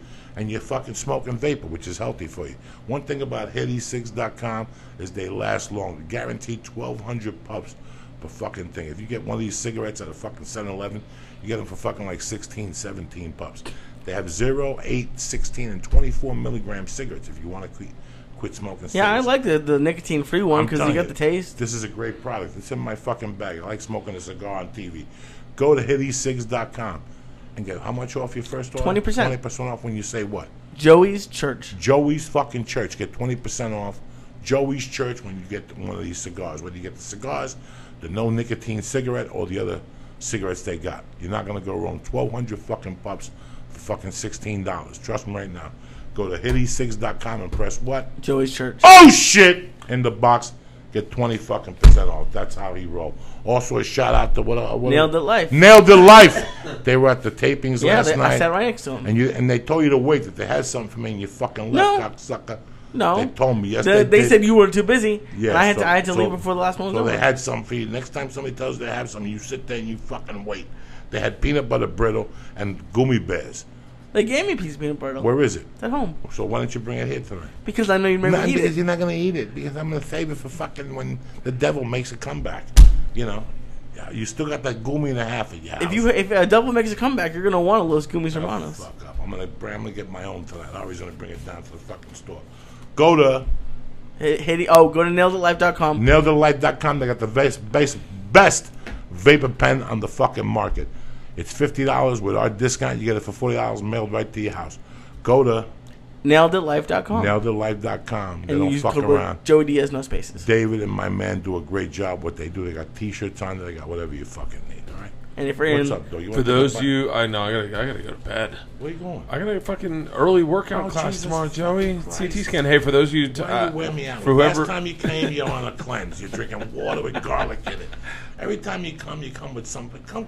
Come when you're drinking. I want you to be festive. I'm gonna. Hey, that's next week. All of a I'll come back sudden, next week. All of a sudden, you're taking an insurance. Then you should have told me, Joe, I can't go tonight because I got to take an insurance thing. Lee's gonna eat a fucking edible by himself. You know. Yeah. Poor Lee. We were looking forward to, for you to get Getting fucked up. And go on the bicycle and get hit.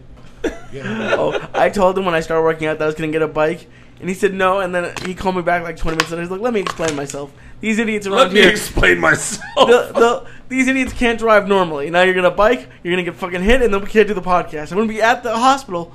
We're gonna do the podcast, so you can't ride a bike. So when he told me you were gonna bike here, I'm like, oh no, because I knew he hates bikers. It makes me fucking nervous, man. I just had up on his skateboard one time to have coffee with him. He looked at my skateboard for an hour. He was like, furious. What are you doing on a skateboard? Furious. You're an adult. Leave the skateboard at home. Hey, for those of you asking, when I said I was making $1,200 a week doing stand-up and saying it wasn't much money, you're forgetting to incorporate that we have to pay agents, taxes, managers, and a plane flights, and our plane tickets. And a so fucking plane it whittles down to, you should know how little $750 turns out to. Oh no, it used to piss me off when I would work. My last job, I was making $1,300 a week, and by the time taxes got done, it was $900, and I can't imagine.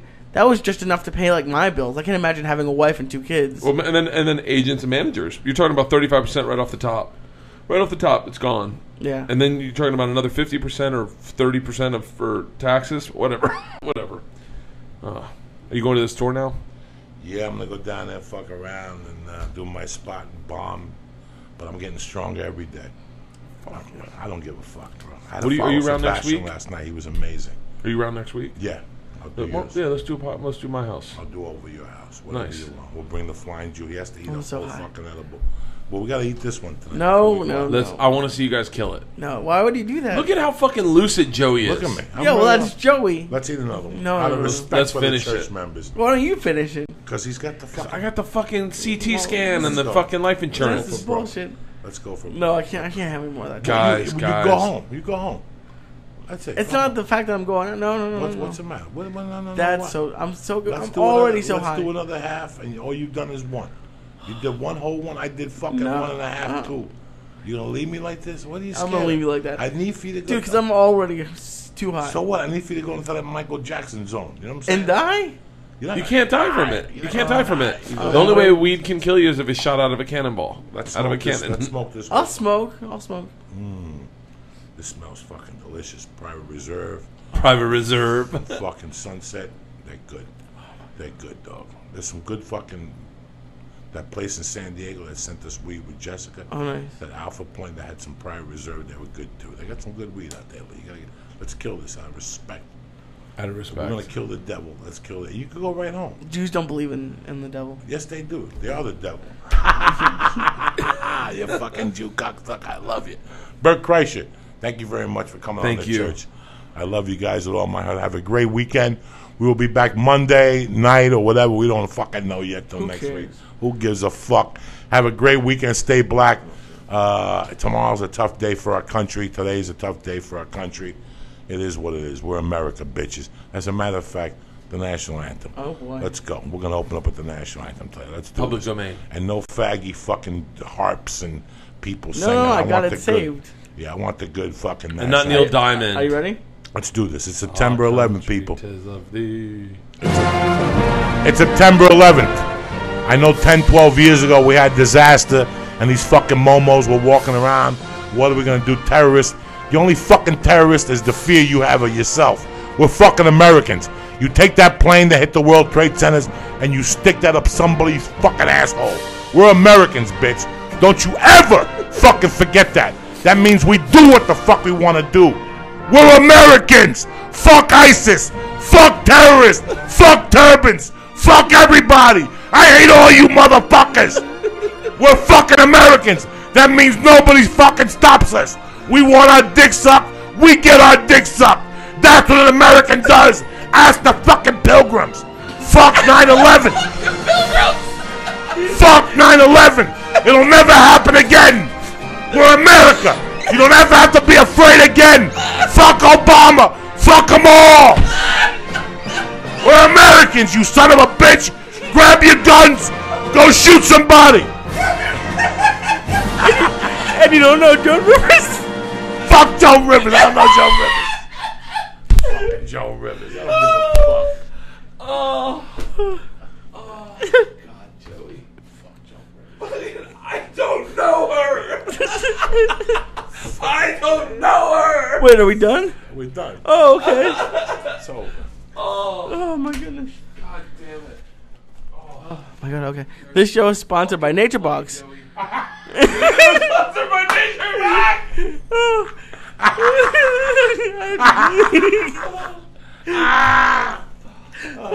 Now that the show's over, don't forget to go to naturebox.com and sign up to get your free sampler box of great tasting healthy snacks. Forget the vending machine and get smart and get snacking smarter with delicious treats like barbecue kettle Oh kernels. shit! There's 2 Chibo chews in this bag. Oh shit! I thought you were excited about the barbecue kettle kernels. Go to naturebox.com/Joey. That's naturebox.com/Joey. Oh my goodness. This is also sponsored by Onnit.com. Use code word church to get 10% off of stuff like Alpha Brain, New Mood, Shroom Tech Immune, anything like that. Also go to MeUndies.com/Joey to get